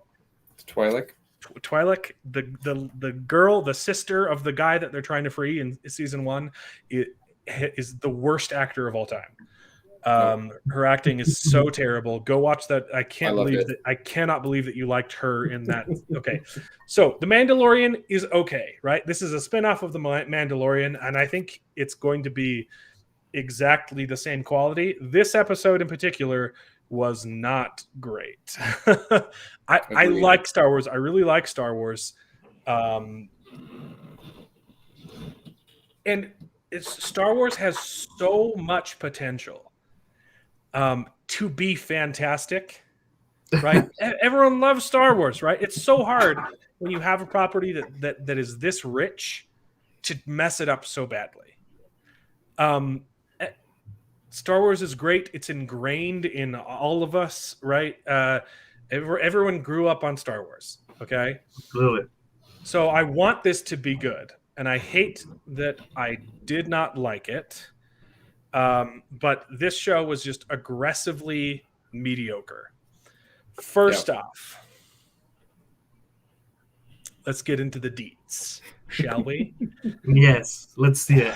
We start off in the Sarlacc pit, which is obviously we start off in a Bacta tank dreaming about the Sarlacc pit, okay? Obviously, that's where you have to show how he got out of the Sarlacc pit. If you've read the books or if you know any of the extended universe, you already know how he gets out of the Sarlacc pit, okay? He starts off in the Sarlacc pit. First off, there's a stormtrooper in there. Is it a sand trooper? No, it's just a regular stormtrooper. How did it get there? Who knows? The writers definitely don't. He does this thing and he breathes the stormtrooper air. Then he sticks his hand through a thing and shoots fire. That would burn him too. Okay? Perhaps. He would get crispied. It seemed like it was a different He chamber. stuck his hand through a membrane and put fire in a different chamber. That's going to burn him up too. Then the most egregious part, And my wife was watching this with me the whole time, and the entire time she just kept saying, "This is really dumb. This is so dumb. Why would they do that? Why would what?" So he bursts through the sand. He doesn't climb out of the mouth of the Sarlacc. I was thinking the same thing. I had to look up the anatomy of a Sarlacc. Okay, they go straight down. There are two, apart from the mouth, there are two arms that come up, but they're full of bones because they're arms, and they don't go all the way up. They kind of just steady the Sarlacc in the sand. Okay, so he's in the belly of the Sarlacc. He burns it, and then he digs like 300-meter tunnel through sand, not dirt, sand, and tunnels up and climbs out of the sand instead of climbing up the Sarlacc. What the crap? Why? It doesn't make any sense. It makes anti-sense. It would be physically impossible for that to happen. Just have him climb up the Sarlacc. It would be more dramatic if you see the mouth of this and him climbing out of the mouth, and maybe the tentacle is still twitching and he just like punches it aside. That would have been awesome. Yeah, you can't tunnel through sand. It's sand. You can't make a tunnel. Yeah, totally. I was like, maybe this can be explained if the Sarlacc is like sideways, right? And the mouth is here, and then the belly comes up and is just under the sand. But no, that's not how Sarlacc works. I looked it up. Well, yeah. And the thing is, too, it didn't look like it was moving at all in the background. So it's just like no, he killed it. He killed it. It's dead. Okay, all right. So he killed it. That's what I thought. But I was like, that just seems weird. Yeah, that's the first thing I wrote down, and it looked cool with him bursting out of the sand. But it looked stupid. Yeah, like why? Well, I think it didn't look cool because it's impossible. I think it would have made more sense if it would have looked when he more burst cool out coming out of the mouth.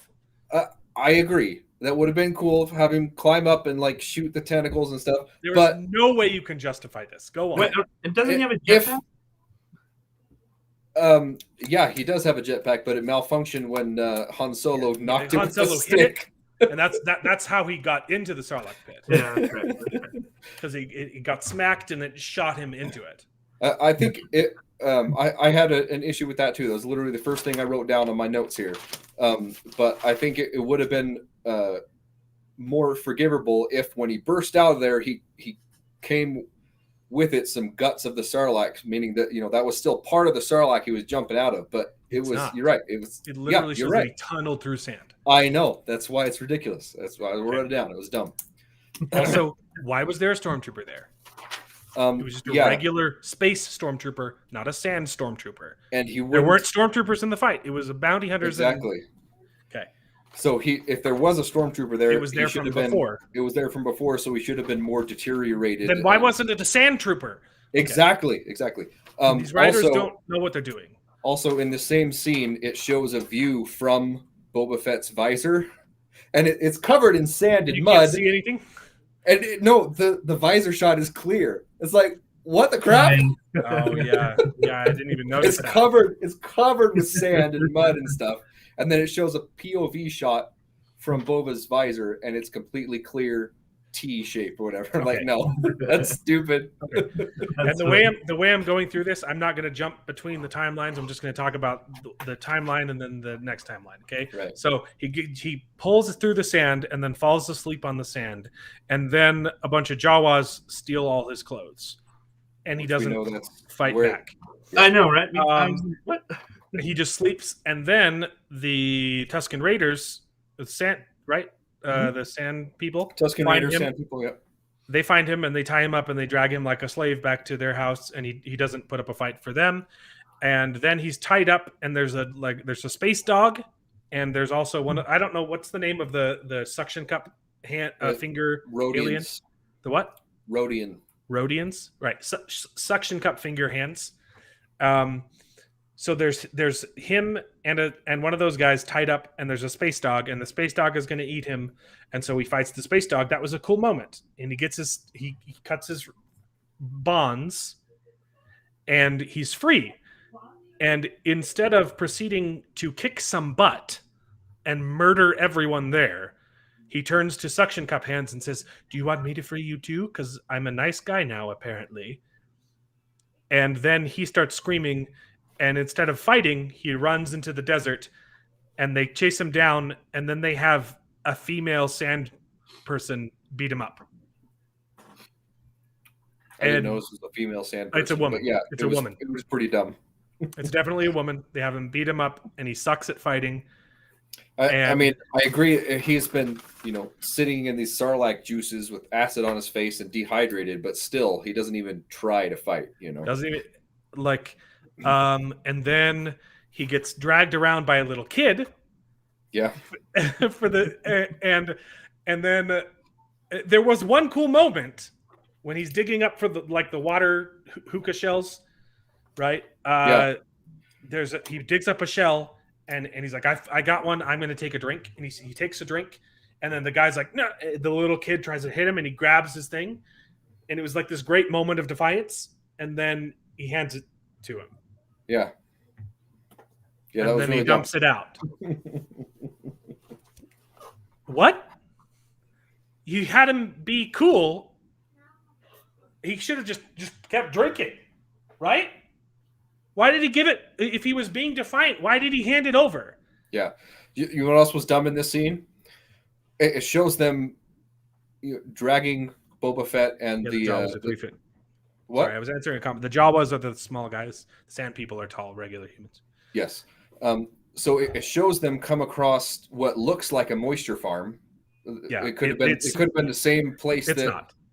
It's not Luke's farm, but it is a moisture farm. But it looks like a moisture farm, right? Yes, it's a moisture farm. There was water spewing out from the thing on those. They could have gotten that water. They could have gotten that water. Instead, he had them dig for the sand for these stupid little balls of moisture. Like there's water spewing from this moisture farm right over this dune. It's already been established that sand people are like horrible in universe, right?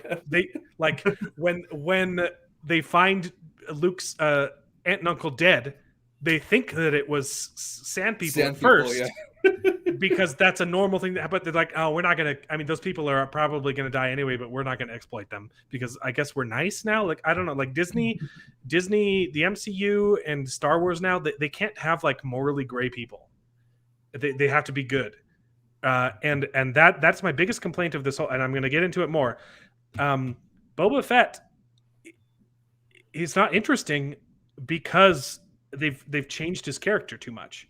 They've changed him into being a good person so that he can be the main character of this show, and he's not interesting anymore. So he doesn't beat up the little kid and just run away, right? And he lets the kid dump out his water instead of just drinking it after being defiant, and then he kills the beast and cuts off his head, and then he gets respect from the village, right? What did you think of that beast design? I thought it looked stupid.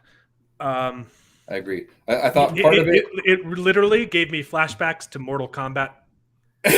Yes. To the guy. Like, I'm not talking about the new one. I'm talking about the original Mortal Kombat terrible movie that I love. I absolutely love that movie. It's awful, and I love it. But the Grogon, is it... I don't King even know. Goron, I think it's Goron. Something like the dude, Four right? Arms guy. It looked like that, and it looked really dumb. Yeah, it looked pretty dumb. It looked like a creature from the Black Lagoon, except for his gray sand dune. And I don't know if it's an actual creature in Star. I'm not an expert on Star Wars. Next week, we might actually have a Star Wars expert on this show. I tried to get him this week, but he's a little busy. Yeah, I get. They were kind of. It looked a little bit like a sand, like a horny toad type of thing, but it didn't look like it belonged in the desert. Yeah, it looked more like a swamp creature than a desert creature. Yeah. So okay, so I've never seen something like that before in Star Wars. So that is some movies are unapologetically bad and they roll with it. That's why Mortal Kombat is fantastic, because it knows it's terrible. The second one kind of forgets that it's terrible. It takes itself a little too seriously, but it's still fun to watch because it's bad. Okay, so that's the end of Boba Fett's One more flashback. silly goof with the Tusken Raiders is, they have their face wrapped up and everything, and he just drinks from the thing straight through his mask. I don't know the anatomy of the Tusken Raider masks, Probably but filtered through. I don't know. I don't know. It was kind of silly. But like, what's he been doing this whole time? If he already earned the trust of these people, I don't know. Yeah. So because Mando takes place 5 years after Episode 6. Yeah. So And that's this kind is of not a my lot of time has beef. passed since he fell in the pit. It's been 5 years. That's kind of my beef with this whole series is that the format is going back and forth between what's leading up to the Mandalorian and then after the Mandalorian, right? Yeah. And it's kind of like it's kind of messy because he just stays with the Tusken Raiders the whole time. Apparently, we see him I don't with know. the Tusken Raiders when Mando comes in season 2, and then they get the armor from the Marshal guy, right? Mando gets the they Mando do gets the- show him. Yeah. There is a shot with him with the Tusken Raiders. with You're the right. Tusken Raiders. So he's like there the whole time. Like what I the heck forgot is he about doing? that Yep. stinger. Yeah. And his armor is gotten by that Marshal guy. That's Yeah, on the Marshal Tatooine. guy's had his armor for like years. So like Mando what gets the it heck from is, him, what the heck and is then Mando all of a doing? sudden he has a ship and he hunts down Mando and gets his armor back in season 2. I don't know. So I know they're Um, gonna have some big gaps to fill and some reasons why he just sticks with the Tusken Raiders for 5 years, Probably doing absolutely nothing. Probably because the girl Tusken Raider who beat him up is hot. That's a likely scenario. But anyways, Okay, so that's the end of the backstory. Now the actual story is he gets some healing in a Bacta tank. He has robots dress him because he can't dress himself, and he's the new leader of Jawa's. They have a name for it in the show, and I can't remember what it is because it's silly. But he's the new Jabba the Hutt, right? Except as far as they've shown in the show, it's literally just him and Fennec. He doesn't have any grunts. He doesn't have any enforcers besides the 2 that he gets that in show the up halfway through. Okay, Yeah. It's literally just 2 guys. And for some reason, you still have people showing up and paying them tribute. Why?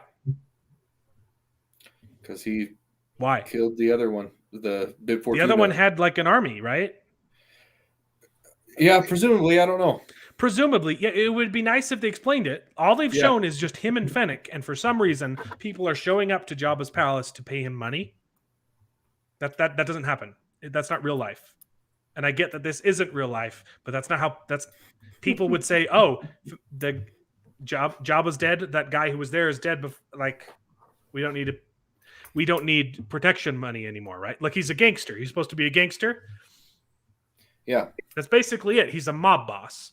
And he's getting protection money from people and offering protection to them, except he doesn't have anyone to offer protection. true. It's just him and Fennec. He doesn't have an operation. This show should have been him building an operation. And I don't think that's what it's going to be. They're trying to imply that he has an operation and then there's going to be trouble. But he doesn't have anything. He's got those 2 pig people now on his side because they worked for the old guy. Apparently they killed everyone else.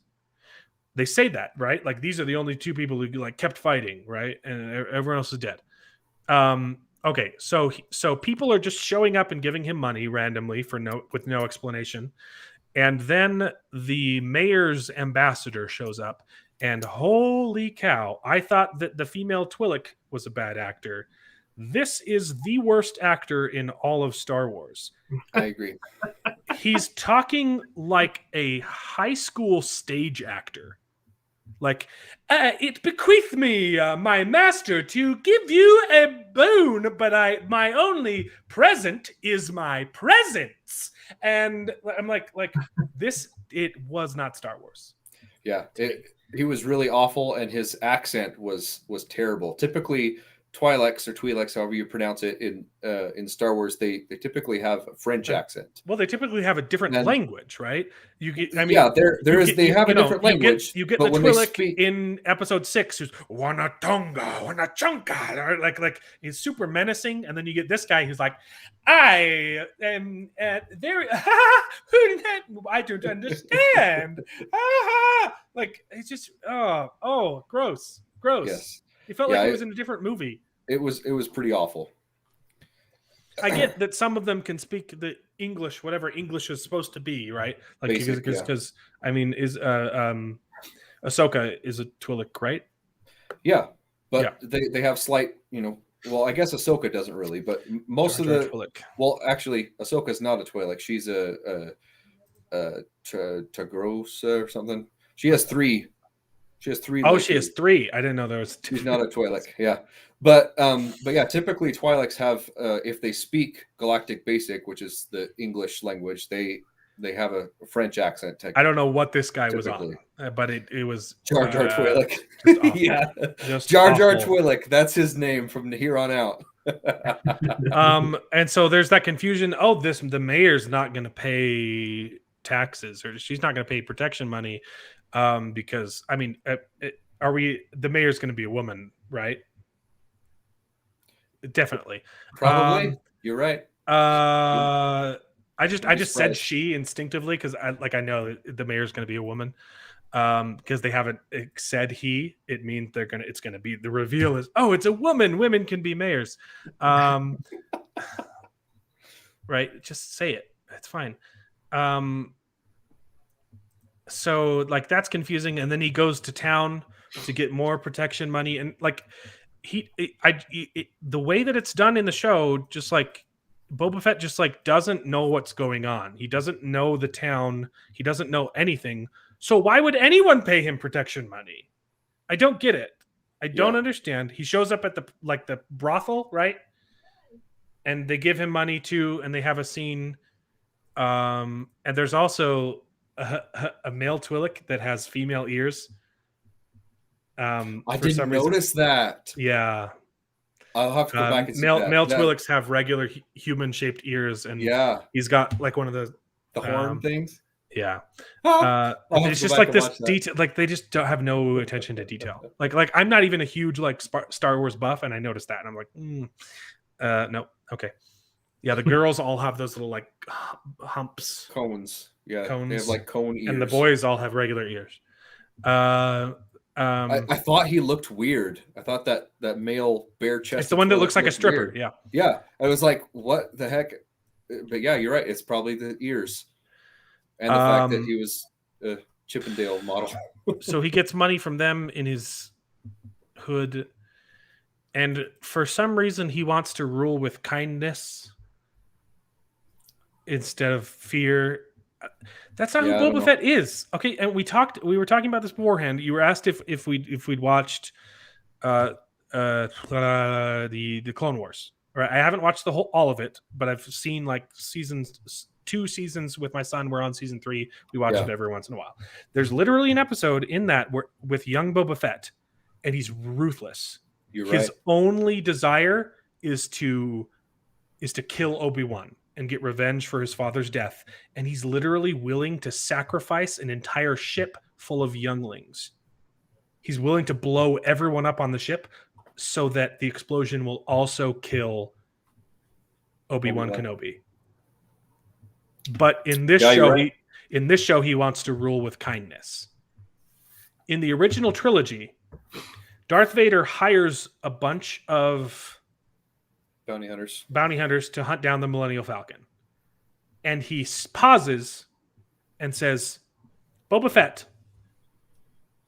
no disintegrations. Like, because I know that you're the one who would just kill everyone. And in this show, he wants to rule with kindness. Yep. Why? Like, just commit to having like a bad guy as your main character. That's cool. Yeah. People like Ocean's 11. They're the bad guys in the movie. It's okay. They ruined Ant-Man for the same reason. They couldn't let the main character be an actual thief, and so they made him only steal from a corrupt company, and it makes no sense because he wouldn't have the thieves' skills that he needs for the Ant-Man movie because he's not actually a bad guy.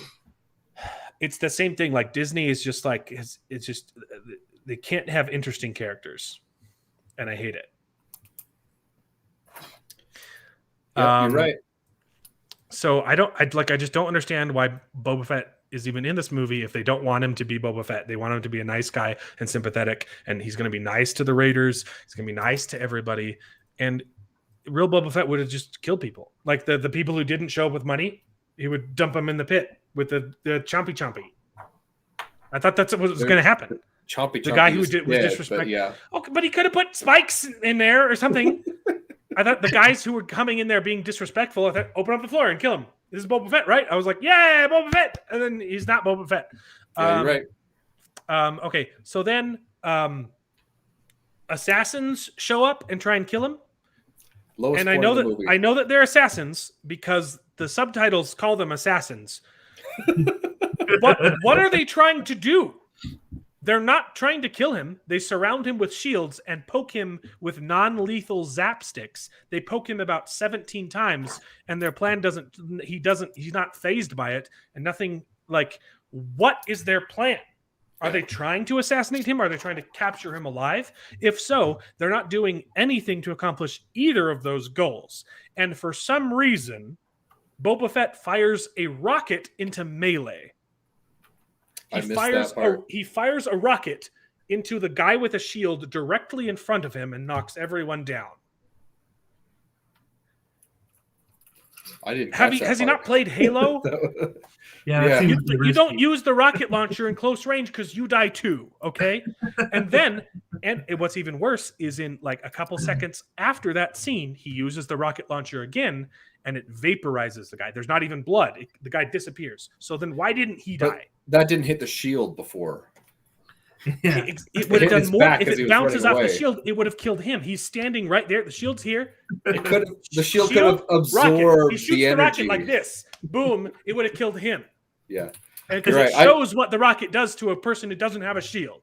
I didn't notice that he fired the rocket before, but what really irked me about this fight scene, though, if you could call it that, the choreography was just awful. There's so many cuts. But what doesn't make sense, though, they've got all these shields around him, surrounding him in a circle, right? And all they're doing is poking him with electric sticks. They're poking him, whatever. But then two Gamorrean guards come and run up and distract one guy. He turns off his shield. And then everybody else in the circle turns off their shields!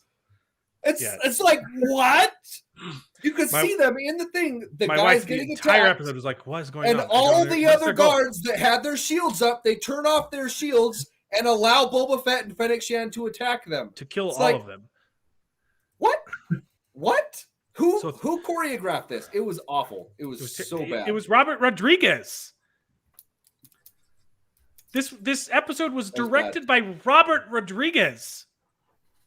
I'm sorry. It was awful. The guy who made Once Upon a Time in Mexico. Yeah. Also, Spy Kids.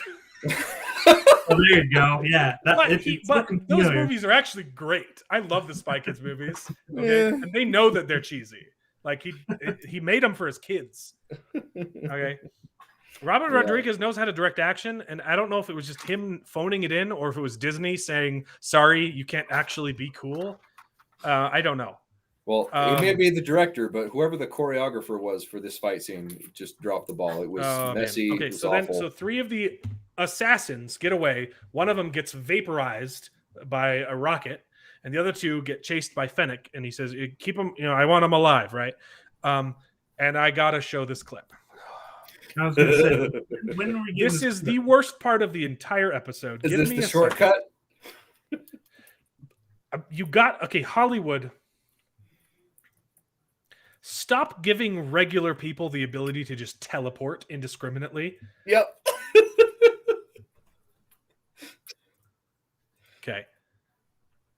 Okay.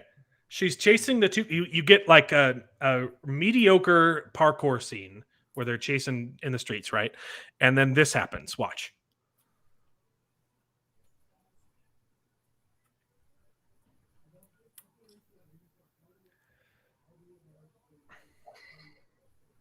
Yep. Jumps off the entire building.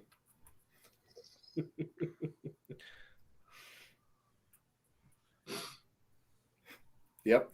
Okay. Then they have a fight scene, which I cut out. They surrender. And she does, I only need one of you alive. Oh, look, you can see it says they're assassins. Did you see that? Yeah. The subtitles say that they're assassins, so that's what they are. See? He's an assassin. Assassin yells. Okay. So this implies she's killing this guy by kicking him off the roof, right? I only need to take one of you in alive, right? That's what this. Yep. That's what this is doing. That's the implication. Okay, so what's this then? Yeah.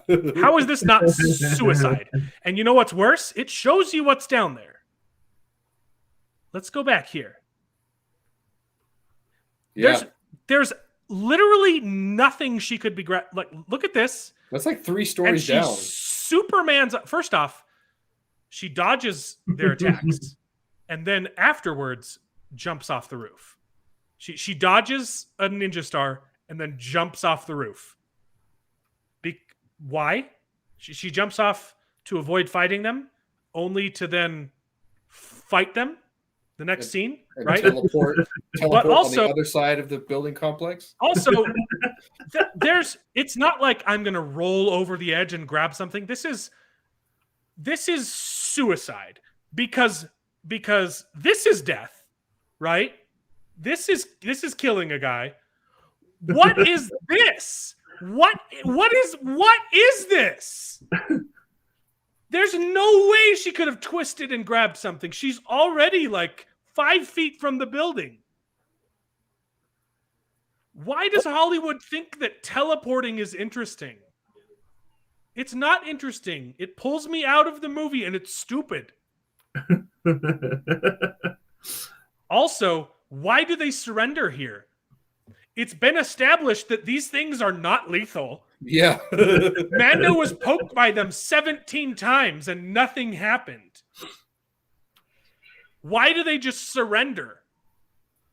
Also, the look in this guy's face is like, I'm in a bad movie.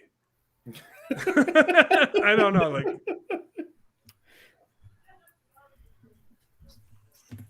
it's so bad. Wow. I kind of want to go watch it just to see how bad it is. Now, like I don't like that.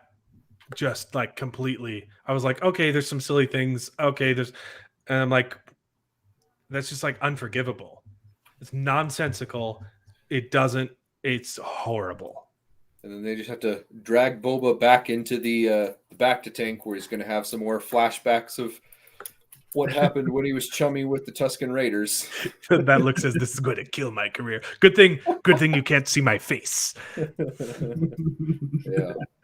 It was pretty jumbled, hot mess of an episode. And then his one more thing. His pig guys just drag him back to the back to tank so he can dream again. That's the whole episode. Yep. One more thing is the music for this scene, this episode, especially the credits. I did not dig this music. It's like The theme. Yeah, it's like some choral tribal chanting. In the credits. The Mandalorian theme. Like the first time I heard it, I was like, "This is a banger. This is going to be a classic." Even though I don't love the show, it's pretty good. Yeah. The theme song is just killer. It's amazing. It's catchy. It gets stuck in your head. The theme music for this title sequence and the credits is just awful. I don't know what they were thinking. It doesn't fit Boba Fett. It's like I don't know what they were going for, but it was bad. Wow, that's the whole episode. I tell you what, I am looking forward to seeing the next one, just because I like if it's as a dumpster fire as this, like this is some good content. Like, I was gonna say, don't make these shows great, right? Yeah. The thing is, the original. I want the show to be good. I like Boba Fett. He's cool, but you barely get him in the. He's just an ancillary character. And the fact that he's so interesting after having like 2 minutes of screen time in the entire original trilogy, the fact that everyone loves Boba Fett, do a show about Boba Fett, except don't change everything about his character.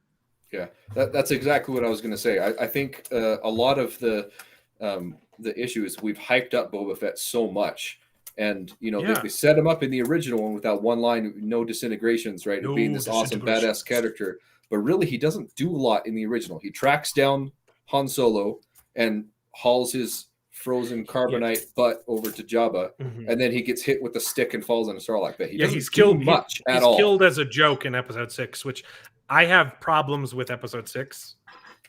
But Luke's whole plan to rescue Han doesn't make a lot of sense. Exactly. But doesn't have a plan. But what I'm saying is, get caught. We as a fandom have built up this awesome character of Boba Fett because he's a really coolly designed character. He's really awesome. And have you noticed but he doesn't look cool? He doesn't look cool in this show. They changed his outfit a little bit. They gave him a paint job. He doesn't look menacing. He doesn't look cool. I think the paint job looks fine. He looks chubby and dumb. I think the paint job looks fine. It just was ridiculous that they. But he's got like black underneath. He doesn't have beige, and like it just. That's fine. He looks different and dumb. I like the new look, but I don't like that they established that new look in between scenes in the Mandalorian show where they were going from one place to another, and all of a sudden he's got this new paint job. Like, when did you have time to paint your whole outfit and everything? Yeah, but I like the new look. It just, but yeah. We'll see what the future brings because Boba Fett is really cool. He could be really cool. He's not cool in this. Yeah. He's like neutered. He gets beaten up constantly. The girl does all the fighting and yeah. He kills the creature from the black sand dune, but that's about it. He does that. And grabs a kid's stick. He gets the slave Leia moment.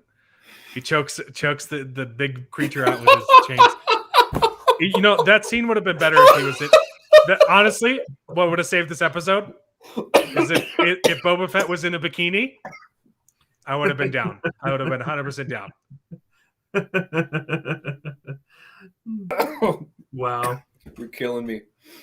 I don't know if the fans would have liked that. Yeah. Anyways, yeah, that was that. Wasn't a great episode. We'll see what they do in the future. Yeah.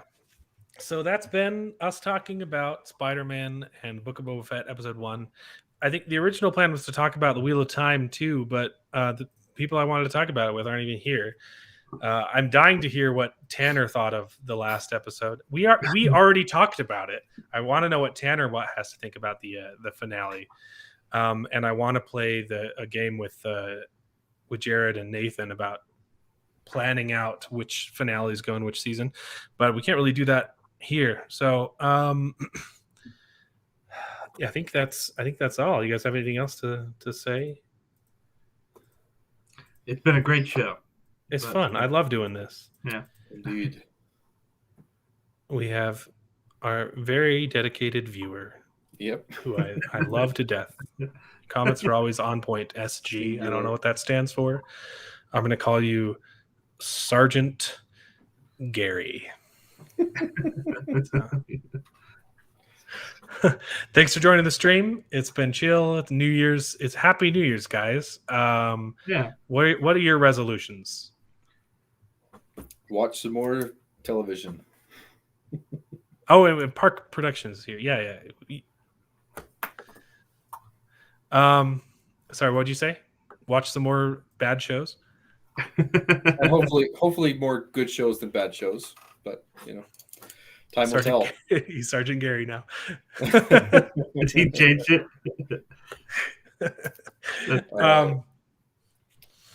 Yeah, my resolution is I want to get Hollywood to hire me to review their scripts and tell them how they can fix them and not suck.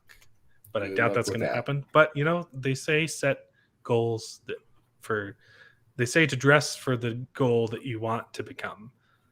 So that's my goal. Do they say that? Yeah, they say that. Dress for the goal that you want to achieve. That's why I'm in a Christmas sweater. And yeah. Christmas was so last week. It was. So last year. So last last year. So last year, yeah, you're right. Well, Happy New Year, everybody. Thanks for joining us. We'll have Thanks for having fun. us. We'll have a fun time next week. Also talking about Mandalorian and maybe some Wheel of Time. Boba Fett. Yeah, hopefully Sony's success will change the minds of these studios. But I think the problem is they're learning the wrong lesson from Spider-Man No Way Home. Now everyone's talking about, hey, how can we throw in a bunch of cameos into our movies? Not how can we write movies that aren't terrible. Yeah. But I definitely think they're going to learn the wrong lesson from that. And Hollywood rarely learns the right lessons. Yeah. And then they lecture you about the lessons that you should be learning. Oh yeah, if their movies aren't successful, it's the audience's fault. Yeah. You guys seen the meme with the what was it? The Charlie's Angels reboot movie? Which one? The newest one, the one that was written by the Pitch Perfect lady. That's the one that had it had Twilight in it. yeah, vampire. What's her name? Bella. So the funniest thing Kristen about Stewart. yeah, so they rebooted Vamp for a second. Let me see if I can find it. That's scatting. Oh.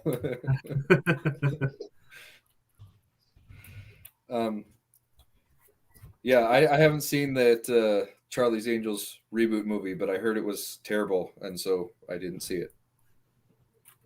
Almost redboxed it one day. Almost. And then I heard it was bad, so I didn't watch something else. Okay. Let me. I got it. I pulled it up. I was going to describe the meme, and I was like, I should just show you the meme, right? Yeah. Okay. We live in a day and age. Oh no, that's not it. This is the wrong meme. Sorry. It wasn't a bad meme though.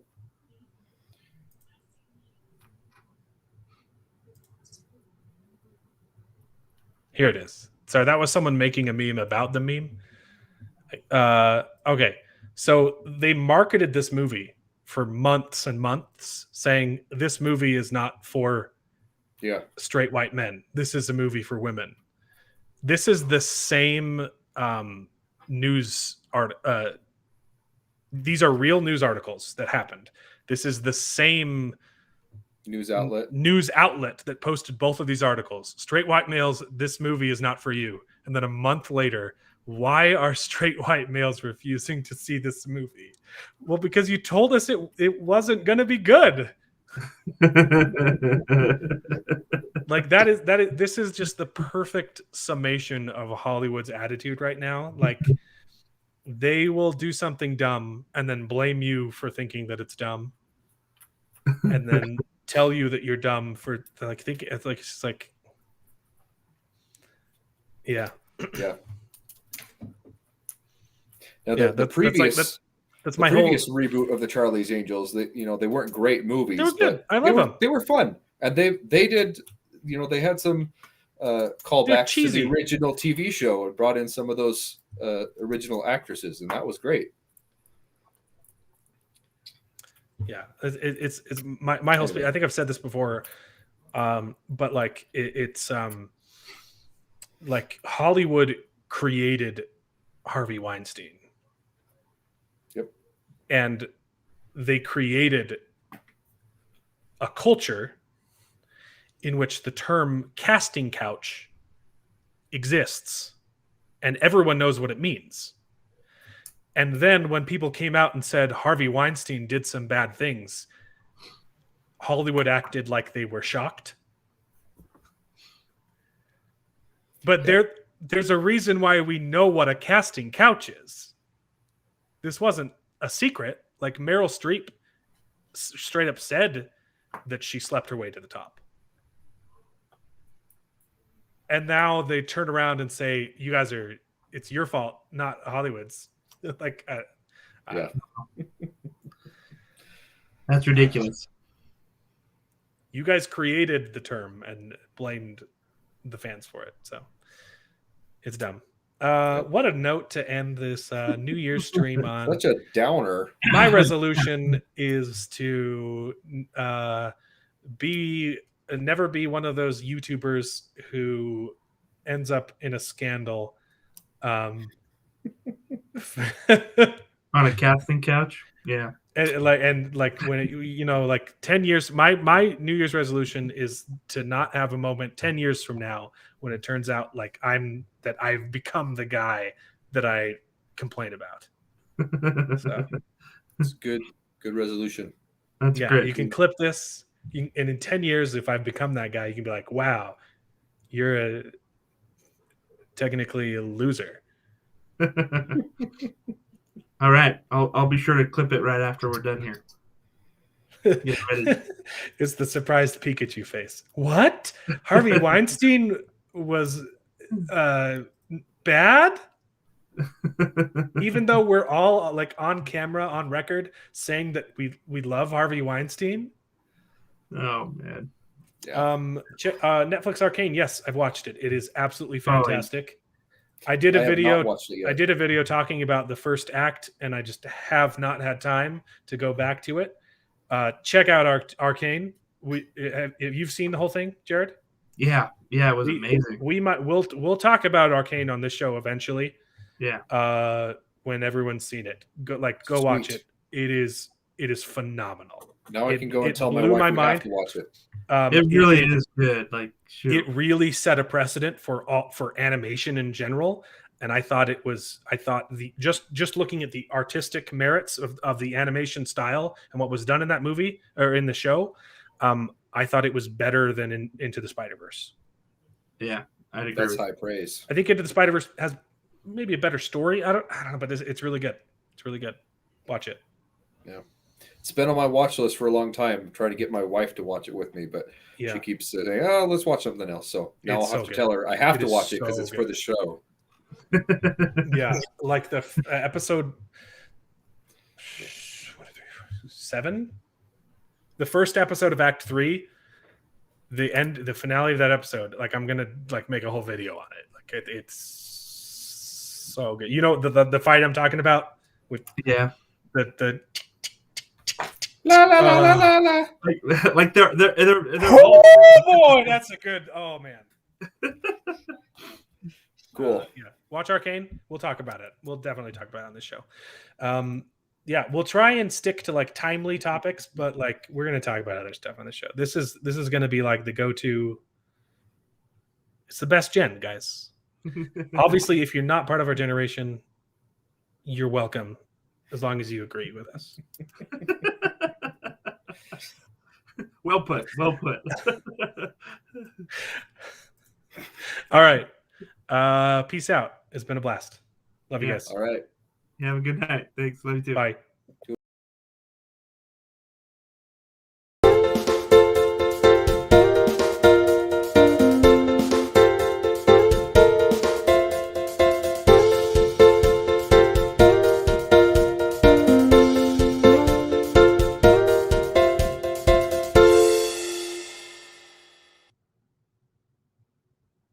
For some reason, it still records for like 2 seconds after the stream ends.